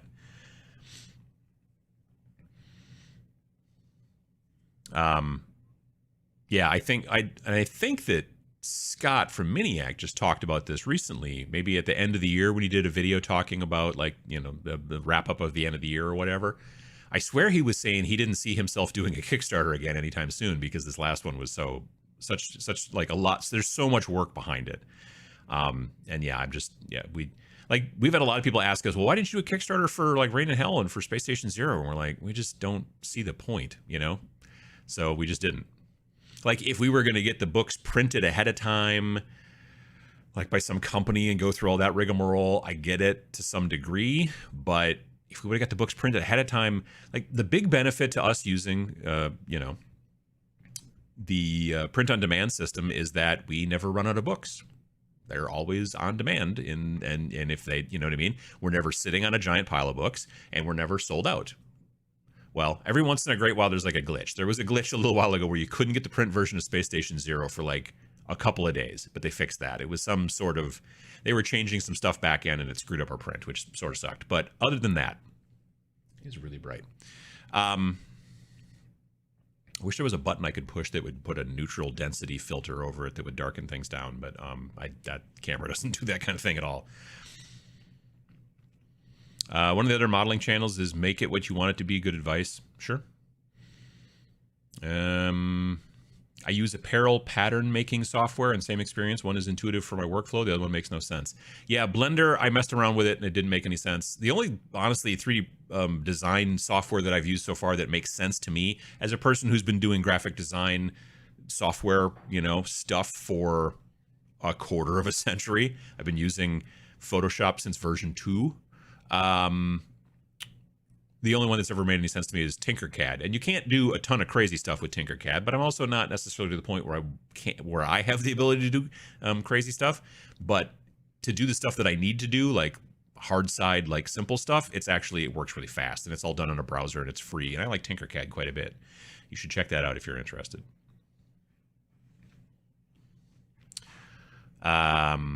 Let's see here. Have you ever ordered any resin models from AliExpress? No, I don't think I've ever ordered anything from AliExpress. I've done some STL reposing in Blender. It was a fun little experiment, but I wouldn't want to do it all the time. Yeah, I can understand that. I want to make a ziggurat with a temple on top and full interior. Got to do human sacrifices somewhere. Well, I mean, you want to have a building for that kind of thing, for sure. Yeah, I don't know. Like, I want to do more terrain building this year. I have a bunch of stuff ready to like paint. Well, I have a bunch of stuff primed, ready to like kind of final paint. And then I have other stuff that I want to get. Like as soon as it gets nice outside and I can start rattle can priming again, I've got a bunch of projects that are going to get worked on, I think. That's the plan. Have you thought of a way to let FLGs stock your games? Yeah, actually, if you go to the Snarling Badger website, you go to snarlingbadger.com, down at the bottom in the footer, there's a retailer portal. And then a retailer can click there, and then they can fill out a little form, and then we will reach out to them, and then we can send them a code, and then they can order the game. Like we just check to make sure they're really a store and not just some dude who wants, you know, to buy games at wholesale. And then we can, they can buy the games at a cheaper price, and then be able to mark it up and do retail and make their money and stuff like that. So yeah, we do have that. We've had that since Rain in Hell, actually. Maniac did indeed say that the Kickstarter was a pain and he was going to let his best to avoid them in the future. Yeah, I thought I remembered that. Oops. So funny to see the book come from the Lightning Source, use them for POD at work. Yeah, print on demand is like, when print on demand first started, like 20-ish years ago, it looked terrible. It was really bad. Also, the pages on the inside were photocopied. I mean, fancier than photocopy, but still the photocopy type technology. And the problem is if you left a book in the car on a hot day, the pages would fuse together because it would be like, the toner on toner. If it got even kind of hot, the pages would stick together and it sucked. So nowadays, and I don't have a copy of it strangely in front of me, either of our games right now, but those pages are actually inkjetted. But they look amazing. They're just, yeah, as a person who's been working in the industry for a long time, like working in graphic design, stuff like that, I can't tell the difference anymore between like litho print. And I'm not a print expert, but for a person who's knows more than your average bear on this stuff, I can't tell the difference between digital print and litho print these days. It's gotten so good. So that's really awesome. I love the fact that we've got that going.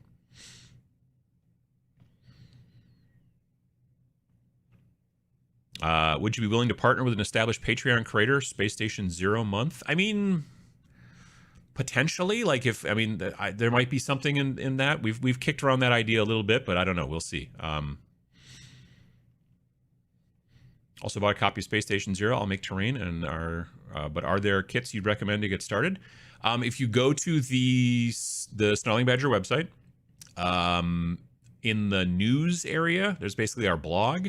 There is an article in there, and I think the most recent one's something called like, where does he get those wonderful toys? Some quote from the 1989 Batman movie.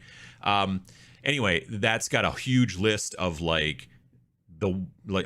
these are a bunch of places to get models that you should take a look at. So yeah, if you go to that blog post, there's a bunch of on the snarlingbadger.com website, there's a lot of stuff out there that'll a lot of options and suggestions and things like that. We also have the same type of article written about a year earlier for Rain in Hell, if you're looking for like demons and stuff like that, you know. Aldous PageMaker ring a bell. Oh yeah, I do remember the PageMaker. Yeah, good old Aldous. Aldous got bought by Adobe, I think, didn't they? Or Macromedia. Adobe bought Macromedia eventually. Yeah. Oh yeah. Space Station Zero is inkjet. If I understand that right, I'm shocked. I mean, from what I understand, I swear to God, they told me that all the inside black and white pages on books like that are all technically inkjet. And that's why they don't stick to each other, is because it's not toner anymore. But that's the way, evidently, that digital printing has been going for a long time. Like the outside stuff, like the cover, I think is still like a color laser kind of thing, or maybe it's also inkjet as well. The thing about laser is that it is, especially in color, it's like when you used to look at old print on demand covers that were done in color, you could see the layers of the colors, and the black was always the most because it was all of the other colors just layered on top of each other until it turned black. So if you had like a black title across the top of your book, they would get laminated before it gets, you know, but you could just take the book and like turn it, like, and catch it in the light, and you could see like, oh, the title is like raised, you know what I mean? And nowadays it's, you can barely tell. It's really not there. So it's pretty interesting. Hi, Adam. Big fan of your channel and work. First time catching a stream. Well, glad to have you. Absolutely. Oh, Quark Express. I remember that too. Yeah. Now it's all generally I do all the layout for our games now all in Adobe InDesign. I have to have the Adobe stuff for work anyway, so I'm like, all right, fine. It's like the industry standard. InDesign doesn't bother me nearly as much as some of their other software does, but most of the Adobe software bothers me in some way. Like the fact that none of the pieces of software do the same things the same way in some situations. That drives me a little nuts, but it's just little things here and there. I'm like, why, when I want to change the font in Photoshop, do I have to hit this key? And when I want to do it over in Illustrator, I have to do a different thing. Like, that kind of stuff. I'm sure it's all different teams doing things like that, but that stuff should be better. Aldous was bought by Adobe and it became InDesign and then unseated to Quark Express. I like InDesign just fine. I learned on Quark Express, but yeah. I didn't know Uncle Adam was an inkologist. Well, I mean, I've been a graphic designer professionally since 95. Yes. Yeah. So back then, I was obviously working a lot in print, and I still work print here and there, even though most of what I do these days is obviously web and mobile and digital stuff like that. But yeah, so I've had to do a lot of things for print, and I've got friends that are working printing companies. I've got some, like, there's a lot of paper in Wisconsin. We have a lot of cheese, we have a lot of sausage, we have a lot of beer. We also have a lot of paper. I think it's because of the trees. So there's a lot of printing that gets done here in Wisconsin. So yeah, I just kind of have a vague background in it. Is that a delicious mug of paint water? It is not. It is just plain old coffee. Well, it's not plain old coffee. It's some sort of White Russian flavored coffee. We had like a single package of it, like in a little baggie that, has like their label and stuff on it. My wife got it somewhere, and it's just like enough to make one pot. And so I made it this morning because I felt like being fancy. Really interested in Forbidden Psalm. Do you need any other book to play it? Nope. Forbidden Psalm is pretty much like most, I think, in my opinion, like most good indie miniature games these days, it's a one book thing. Now, there is an expansion you can get if you want to go down that road. So there's that. But otherwise, you just need the main book to play. It has the rules. It has how you build armies. Well, war bands. It's a skirmish game, so it's not a full army. It has all the monsters that you might fight against. Has the scenarios, all that stuff. It's all in one relatively skinny book, to be honest. Now they have another book that's called The Last War, and that is another standalone game. It uses the same kind of framework of rules that Forbidden Psalm does, but it takes place in like an alternate history World War I. And now there's another game called Kill Sample Process, which is also Forbidden Psalm, but like cyberpunk. So you don't need all three of them. If you're like, I'm interested in just playing the fantasy version, you buy that one book, boom, you're done. You play through the missions in there. If you're interested, you could buy the expansion, which has more missions and junk like that. But that's, you don't need it, right? Have you heard about Vallejo Game Color 2.0? I got some in the other day. They're so good, like they're like pro-acryl paints. No, I haven't really. We don't get access to I don't get a lot of access to Vallejo around here. The local hobby town, USA, they carry model color and game color, but that's it. They don't carry any of the air paints, or any of that kind of stuff. Yeah.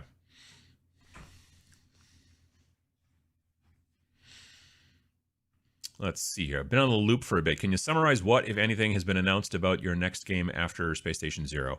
All we've really announced for the next game is it is near future, asymmetrical, solo and co-op skirmish. So near future meaning not now, but not Star Wars, like slightly ahead from now. And asymmetrical, a lot of people have asked us what that means. Asymmetrical generally means that you have like,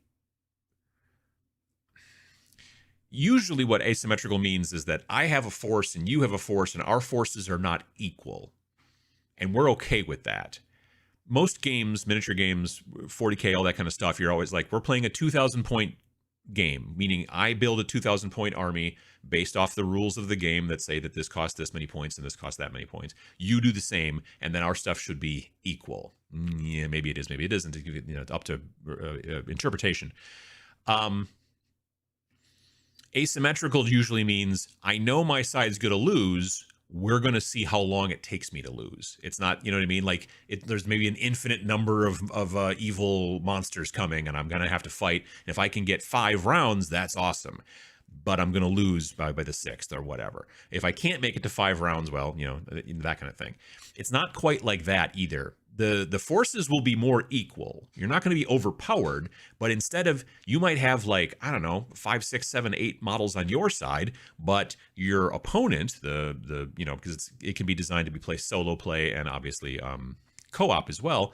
It might just be 1 or 2 models. So instead of being, you know, let's say, I don't know, 6 models versus 6 models, it'll be like maybe 6 models versus 1 model, but it'll be like one big monstery kind of thing, and they will be equal. Is the idea. That's where the playtesting and all that kind of stuff comes in. But yeah, the asymmetrical is that it's got that kind of faction to it. So that's about as far as we've gone so far. There's not there's more things we could say, but I think they'll ruin things a little bit. So yeah, but it should be coming out. The plan is for it to come out late spring, early summer, you know, so probably right around TMX is the idea.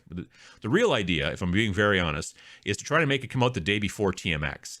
And then to have print versions at TMX for people who want to buy it right there at TMX, the Tabletop Minions Expo. We will see. We've tried to give ourselves a bunch of wiggle room this time in case there's some sort of problems, but you still never know. That's the plan, though. At the very least, we'll definitely have print copies of Reign in Hell and Space Station Zero at TMX this year, because we'll have a booth at TMX this year. It's pretty cool. Please tell me it's cyberpunk. It's not cyberpunk. So when we say near future, we don't mean cyberpunk. I think cyberpunk is further future. It's not like Star Wars flying around in space necessarily, but I wouldn't call Blade Runner near future. Which is funny because that movie was supposed to take place in November of 2019. And now it's 2023, and we still don't have giant honkin' ziggurats of, you know, Tyrell Corporation and flying cars and replicants and all that, and none of that cool stuff. You and I are the same age. I was in art school, and after school 3 years later, all computers. I continued with reproduction and copy, never like digital art. Most people don't know how to draw. I went to school initially for graphic design, and then I went from there to fine art photography. I started in graphic design and switched over to fine art photography, but then professionally, my job has been graphic design ever since I got out of college, pretty much. And so, and then I got heavily into web and stuff like that, you know, and web design. And I'm basically doing UX UI now these days, which is user experience, user interface. But I've also done print things on and off and all that stuff. And actually, I've really enjoyed. I think I've mentioned this. I don't know if I mentioned it here, but I've mentioned it certainly to Vince, that I really enjoyed working in print again when we did Reign in Hell initially, because in web these days and in mobile, you constantly have to think about everything being responsive on a screen this big and a screen this big, and do you have your browser this big or that big, and things have to move and flow and change and stuff like that. And when you work in print, even a PDF, which is not technically print, but you can print it, nothing moves. You're like, this is where this is going to sit. I'm not, because the page doesn't change size, and like there's no reflow and stuff. Like this goes here, it sits right there. It's never going to move. And that's kind of awesome. I like that part actually. So yeah. Explain TMX.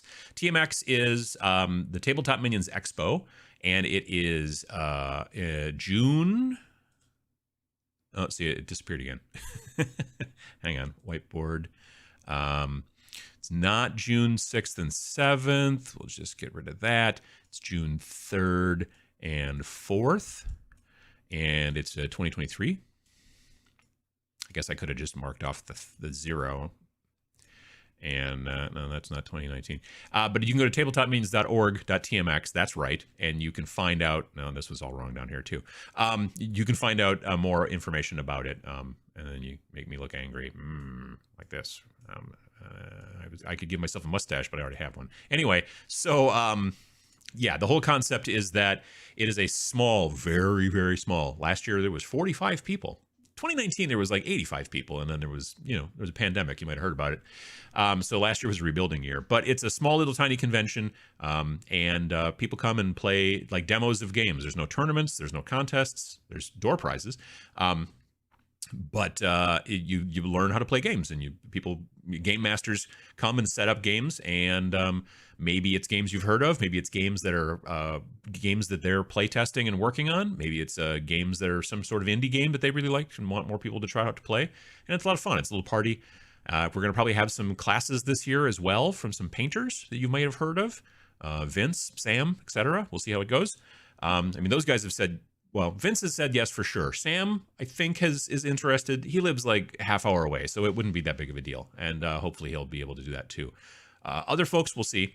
But yeah, but that is what's going on. First time catching the show live, just barely. Been trying to get up earlier. Well, I mean, it's Sunday. I don't like to get up early on Sunday if I can get around it. Does near future mean cat police versus robot squirrels? No, that'd be cool though. Like if we were going to do a cat police game, let's just be perfectly honest here, then we would probably try real hard to find someone to sculpt us STL cat heads or something that you could then put on like you could have like those Arbites guys and then just put cat heads on them. That would be hysterical, first of all. But also expecting someone to be able to find or make cat heads to put on models like that would be hard. The whole robot squirrel thing, for those of you who don't know, is a robot squirrel is it's an inside joke sort of, and it's talking about the concept of model agnostic games. If you decide to write a model agnostic game, you have to have some limitations, and you have to use certain types of. If you're expecting the person who's buying your game, they're going to have to source their own minis, then you have to try to make the models that would be in the game be something that they can find, right? If you're like, oh, I'm going to make a cool game about skeletons fighting skeletons. Well, there's lots of different skeleton models out there you can buy from lots of different manufacturers. That's not hard.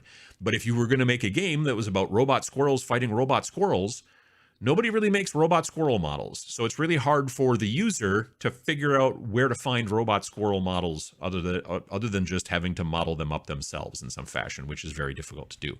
So it's a smart idea when you're writing something model agnostic to try to make it work with models that are already out there. Spacemans, wizards, like all kinds of stuff like that. Like with the, Rain in Hell, demons. Anything can be a demon if you put your mind to it. Like regular D&D monsters can be demons. It's not hard.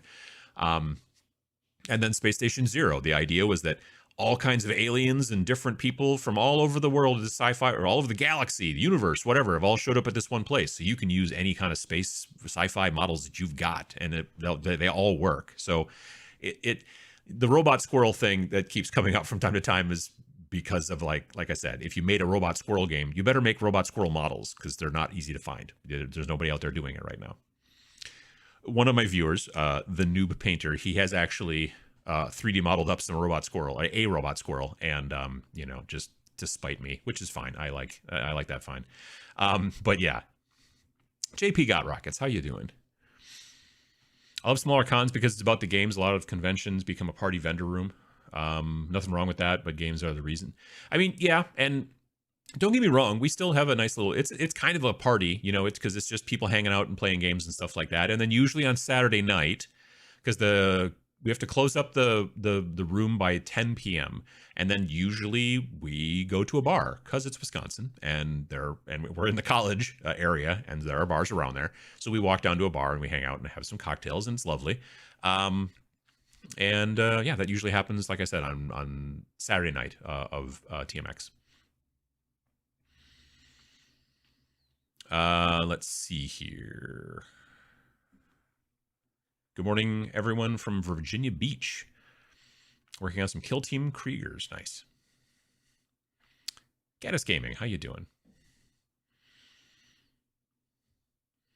Wormstorm, a war worm skirmish game. I mean, that sounds like a thing. I don't know if it's a thing or not. Don't ask me about Fishman. Well, I mean, yeah, there's for sure. I can understand that too. You know what we should do is maybe talk a little bit more about, since that was sort of the point. I just want to take a look at a couple of pieces in here. What the heck window am I looking for? This one. Okay. So again, we saw these guys, Space Cops. They're kind of cool models. I want to use them for other things. Like, I honestly really want to use the heads on other models and then put other models on these heads. No, other heads on these models. But for reasons. Anyway, and I can do without these guys.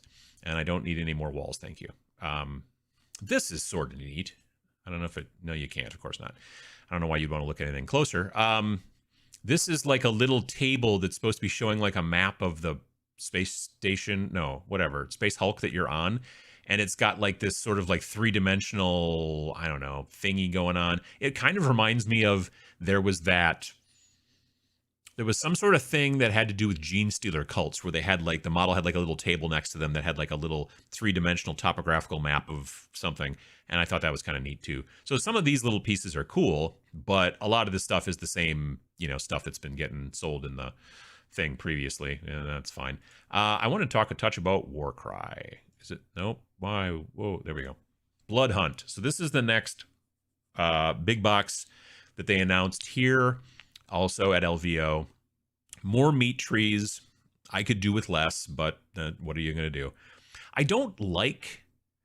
I'm finding as that we're going through this, I'm not particularly liking the format of like, we put out a big box and then we put out boxes that are like that box for the entire rest of the year until we make a new thing, because the terrain becomes really repetitive, as we've seen with all of the walls.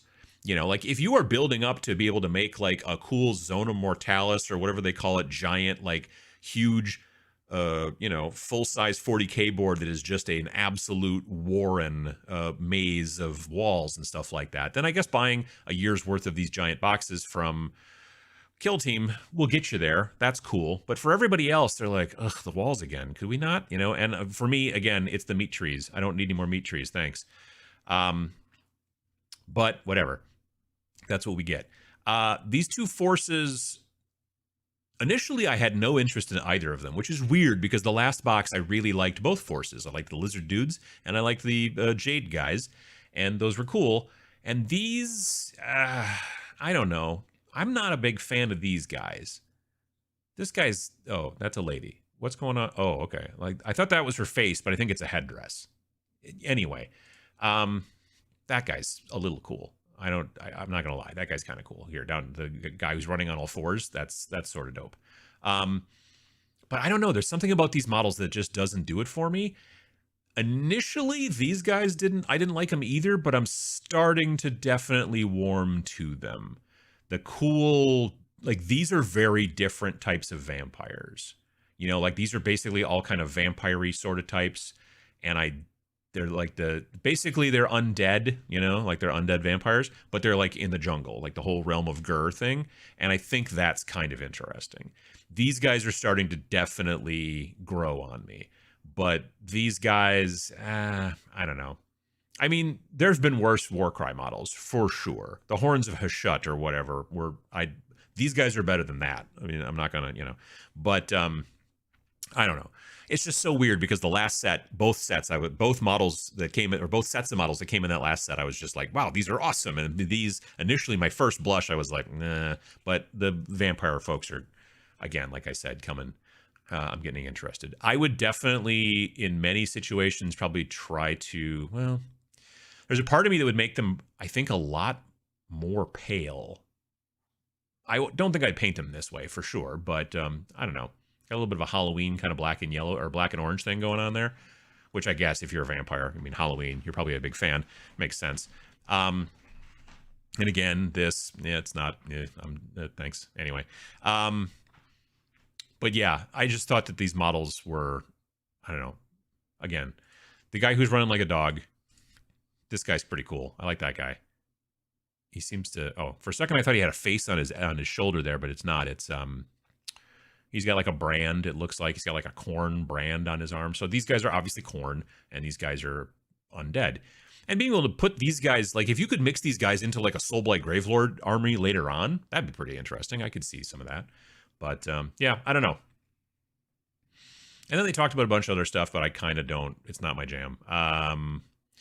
Big dumb tank. I mean, it's fine. I don't know. It looks weird. Like, hey, I heard you like guns, so we're going to put some more guns on your guns. Although they've been doing that as well. Let's just talk a little bit, maybe, about some of this shenanigans. Like, this guy's cool. He's got claws. He's basically a Redemptor Dreadnought, but with claws. Okay, that's cool.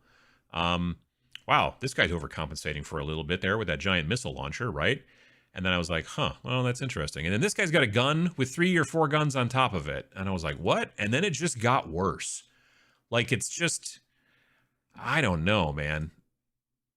Like, this kind of, right here, that to me, that's Johnny 5. That if you could just take that off, someone needs to just Photoshop like the top of that gun off. You can't see it, but, well, you can't see my hand. It's down here. But yeah, someone needs to just, I might even do it. Just take that head of that gun off and then put it onto Johnny 5. If you've ever seen the movie Short Circuit from the 80s, that's boom right there. Yeah, I don't know. These guys are crazy looking. Like, I don't know. That's yeah, I don't know. I still really like Primaris. I just saw somebody recently who was online who was like, he hates the Primaris helmets and he likes the old helmets. I like the Primaris helmets quite a bit. I really do. That face versus the weird grate that's got the it looks like he's angry all the time. Like, I like these better, but again, your mileage may vary. All right. Wrong button. We're gonna click this. We're gonna click that to get the chat back. Boom, boom. There we go. Can one ever have enough meat trees? As it turns out, yes. I think we've gotten to that point. Maybe they're ham bushes. Ha ha. I may be wrong, but I'm ready for more traditional fantasy models for Warcry. What would dwarf or elf do in Gur? I think the concept is because the realms are so different is that they have to figure out, like, well, if there were dwarves there, okay, but they would have to be basically like Gur dwarves. So they've lived in this realm their entire life, and so they would be more jungly or whatever, you know what I mean? I get that. No disassemble. There you go.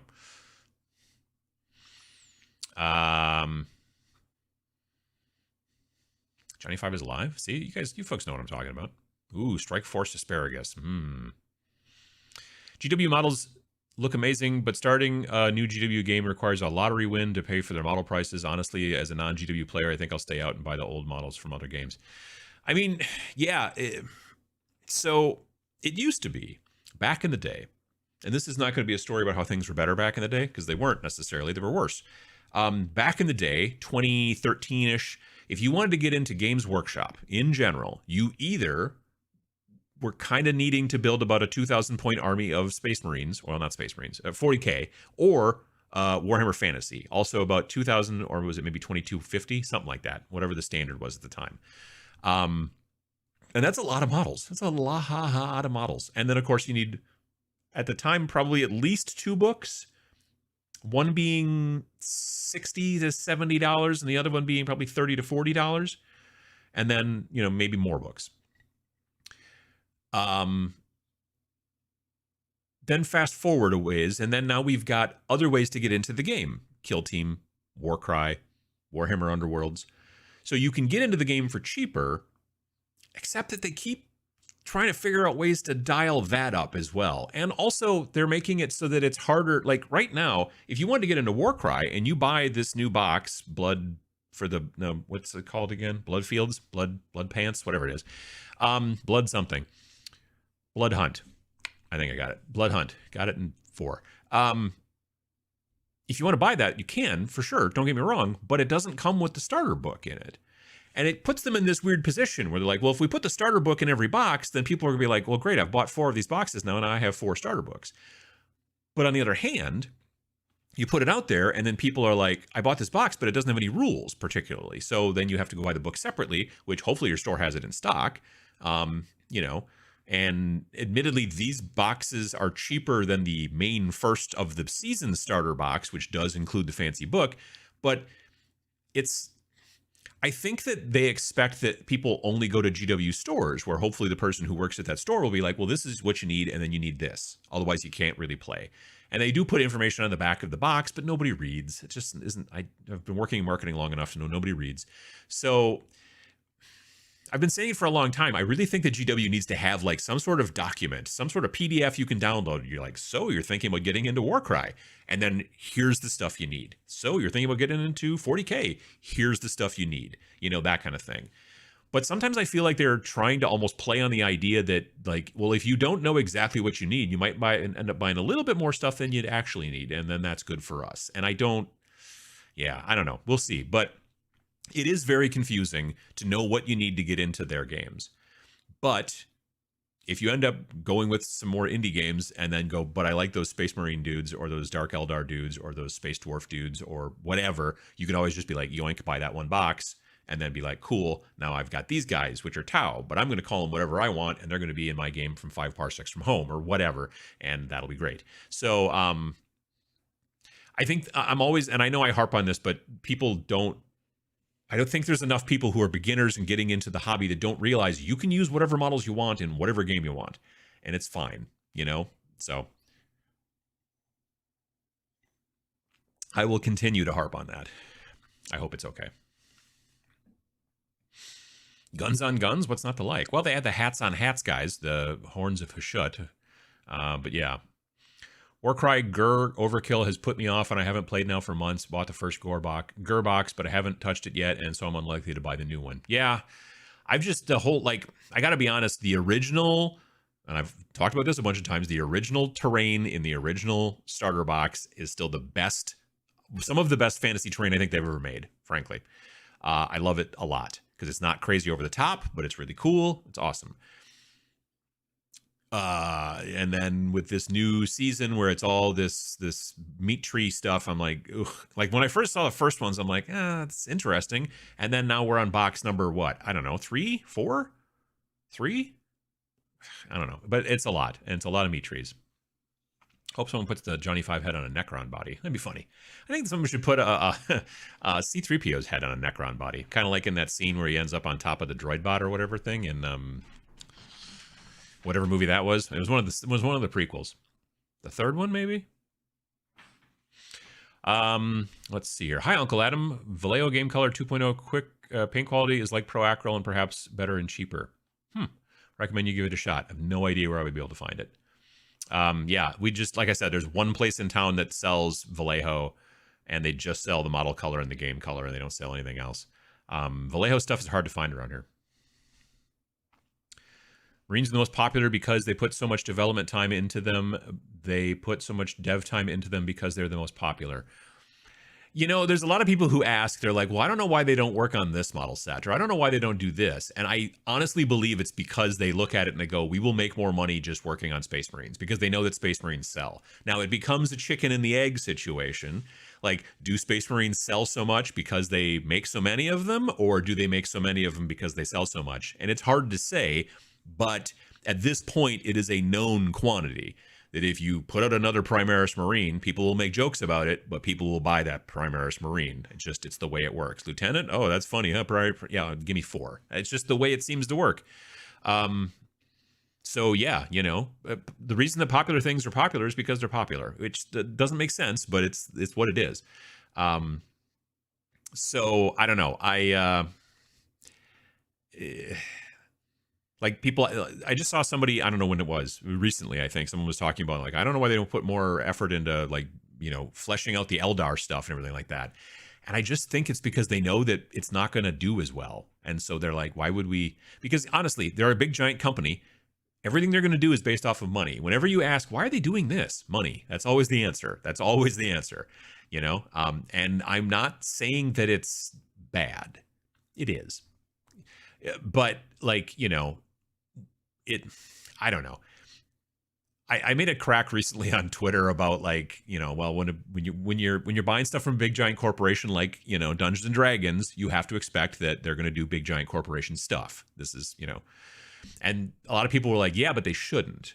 And I'm like, you know, they shouldn't, but they will. I'm not saying it's right. I'm just saying it's the way it is. The way that our whole structure is structured with capitalism and all that stuff and blah, blah, blah.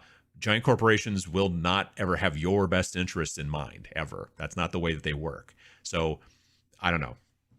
my point is that you can find some really cool games out there from people who care more, and maybe that's the thing that you should look into if you've got problems with the big companies like, you know, Hasbro and Games Workshop doing stuff that you don't dig. So it's up to you. Let's see here. The only models I would bother getting is an occasional Tyranid for my NIDS, but that will only be there here or there as a treat. I'm pretty much happy with my army. And that's a big thing too about the churn that we see from Games Workshop, is they're like, people are like, I don't understand why they keep changing, like, and making these new codexes like crazy overpowered and stuff like that. And they're like, because they know there's people who are sitting on an army that they're fine with, but now they see this other army that's super powerful. And the idea is to get them to buy that army. Because if you were just buy the one army and then you just play that game and you've painted it and you're good, and maybe once in a while you add a little model here and there, that's not enough money for them. And that's just the way it works. Oh gosh, it's 11. Oh my goodness. All right, well, thanks, folks. I appreciate it. You know, we talked a little tiny bit about the releases from LVO. So there's that, but we talked about a lot of other things and stuff like that, which is also fun. I'm going to close out real quickly here by just saying again, if you're interested, we launched yesterday the Snarling Badger merch store for Reign in Hell, Space Station Zero, all that kind of jazz.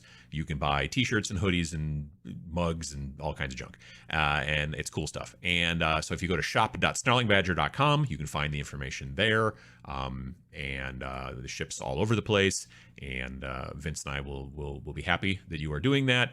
And hopefully people will see your shirt and be like, hey, that's a cool shirt or whatever. I designed the stuff. It's fun. I got great artwork to work with, which always very much helps. Stuff from Will Kirkby for Space Station Zero. You know, stuff that from Artist Empire and, you know, the cover and all that kind of stuff from anything from Reign in Hell. Anyway, so have a good rest of your day. And I'll be on Twitch tomorrow night at 7 p.m. Central, as I normally am Monday night. And I'll be continuing to paint, strangely enough, some Space Marines. It's weird.